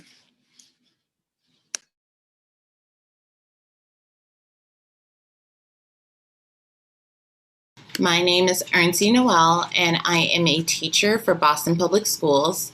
I just want to begin by saying thank you to those here tonight, and thank you to those making it possible for us to even have this conversation. Inclusion students are some of our most vulnerable students, and we need to work together to ensure that we do this right for them. Educators who teach in person will be teaching only in-person students and not remotely at the same time. A standard I think we should all agree upon, especially when thinking about our one teacher and one para inclusion classrooms. We are all working hard and trying to figure out remote teaching. We are building systems and routines that work for our students. We are building relationships with families in ways that are amazing. Collaboration is key to the success of this situation, and teachers and families are working hard to make this happen. But as we try to lift each other up, there are structural and systematic supports that need to be in place to make this happen. I am here recording this video tonight to express growing concerns I have about inclusion and it being done right. Right now, I am a K-2 inclusion teacher. I have a great relationship with my students, and I am working hard to meet the needs of my families. Today, on top of teaching live on Zoom, I was in school completing a special education assessment on a student. Both he and his family was present. We started at 8:45 a.m., but not before I had to log on to Zoom, assign my para as a co-host, and say good morning to my class. We plan to finish at 9:30. But of course, as much as we planned, things happened, and this student needed to move on to the next assessor. There were a series of teachers and service providers in the building today that needed to test him as well. Both he and I had a very long day. I needed to get back to teaching math. The transition from assessing to teaching was not as smooth as my para and I hoped for. We needed to work out a few kinks on Zoom and a few scheduling kinks. Again, this was all live. We resumed our normal teaching, but I had to step out again at 12:30 to 1:30 to finish up testing, leaving my para alone to navigate Zoom, breakout rooms, service providers popping in and out to meet with other students, teaching and introducing centers on Seesaw, as well as troubleshooting technical things on Zoom and Seesaw with the families and students that needed it. What today reminded me so clearly is that inclusion done right is not one teacher and 2 licenses and a para. We need more supports in our classroom to ensure the success of our students. 1 teacher, 2 licenses, and 1 para is not enough. I hope that this message is clear. I hope that what I'm asking for and what our students need is clear. Again, thank you to those here tonight and to those hearing this message. Please continue to support us as we work hard to teach the students of Boston.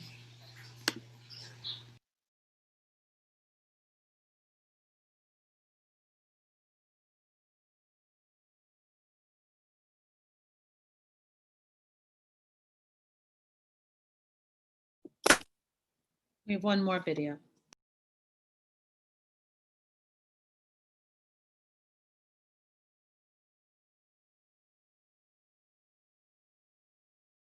Hi, my name is Mark Knapp, and this is my 21st year teaching at Josiah Quincy Upper School. I'm speaking in support of inclusion done right. The needs of these students were not being met before the pandemic, and they certainly aren't now when we have in-person teaching for a teacher that now also needs to split their time virtually teaching the students that aren't coming in person. That's not a solution. Number two, air quality.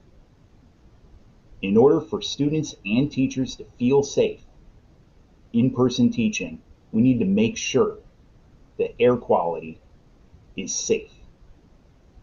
At our two building sites we've known for a long time, those areas have the highest air pollution in the city of Boston.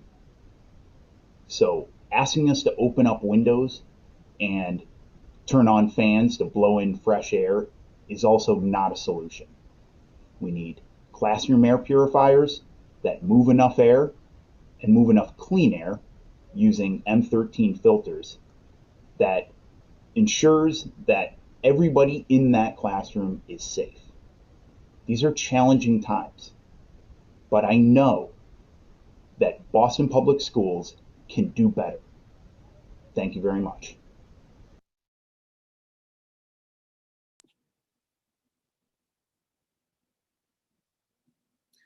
Thank you very much, Carrie, for setting those up for us. And thank you to everyone who offered testimony, and for the panelists, both the administration and our school educators and the president of the Boston Teachers Union, Jessica Tang, as well as our two parents, Roxy and Edith, who started us off this afternoon. I do appreciate everyone's time. I appreciate my colleagues who are still with us and co-sponsor of the dyslexia hearing, Councillor Flynn, for joining us. Councillor, I don't know if you have any closing remarks, or shall we just simply say goodnight? Councillor Flynn. Yeah, thank you, Councillor Sabi George. I just want to say thank you for your leadership on this important issue and other important education issues. I want to say thank you to the panelists, the Jessica and the Teachers Union, and Boston's about working together, especially during difficult times. It's about giving people a helping hand, especially when you need it most. So I just want to say thank you to the panelists for providing excellent feedback and information that will make us a better city, and hopefully provide the services that your child needs. Thank you, Councillor Flynn. I think, I've said this a few times during today's hearing that we took this group of topics and hearing orders together as a batch. Most of these were filed pre-COVID, and I think 2 were filed pre-COVID, and one or two in the midst of COVID. I forget what the breakdown is. They're certainly very important to discuss, thinking about the impacts of COVID on our families and on our school system, but they're also really important to talk about how do they look in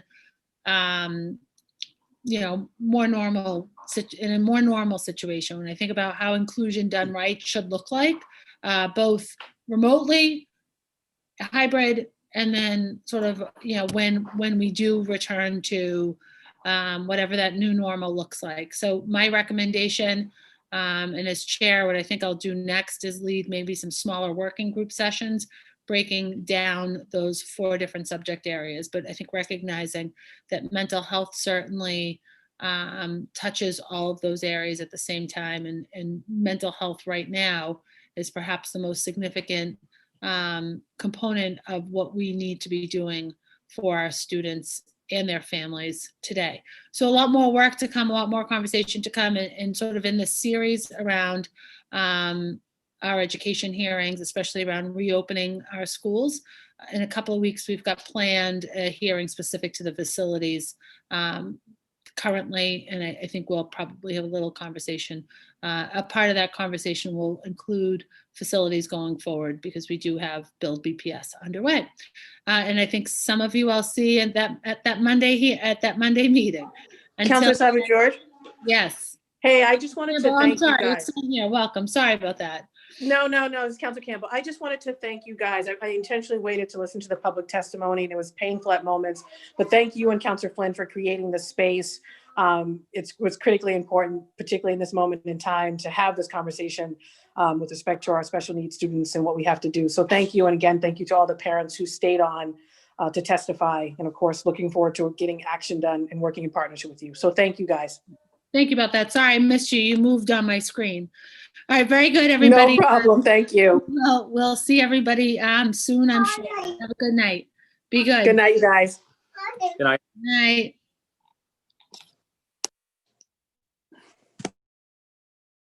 Carrie, thank you so much. And Juan, thank you. And whoever else is back there in the magic box. Goodbye. Good night.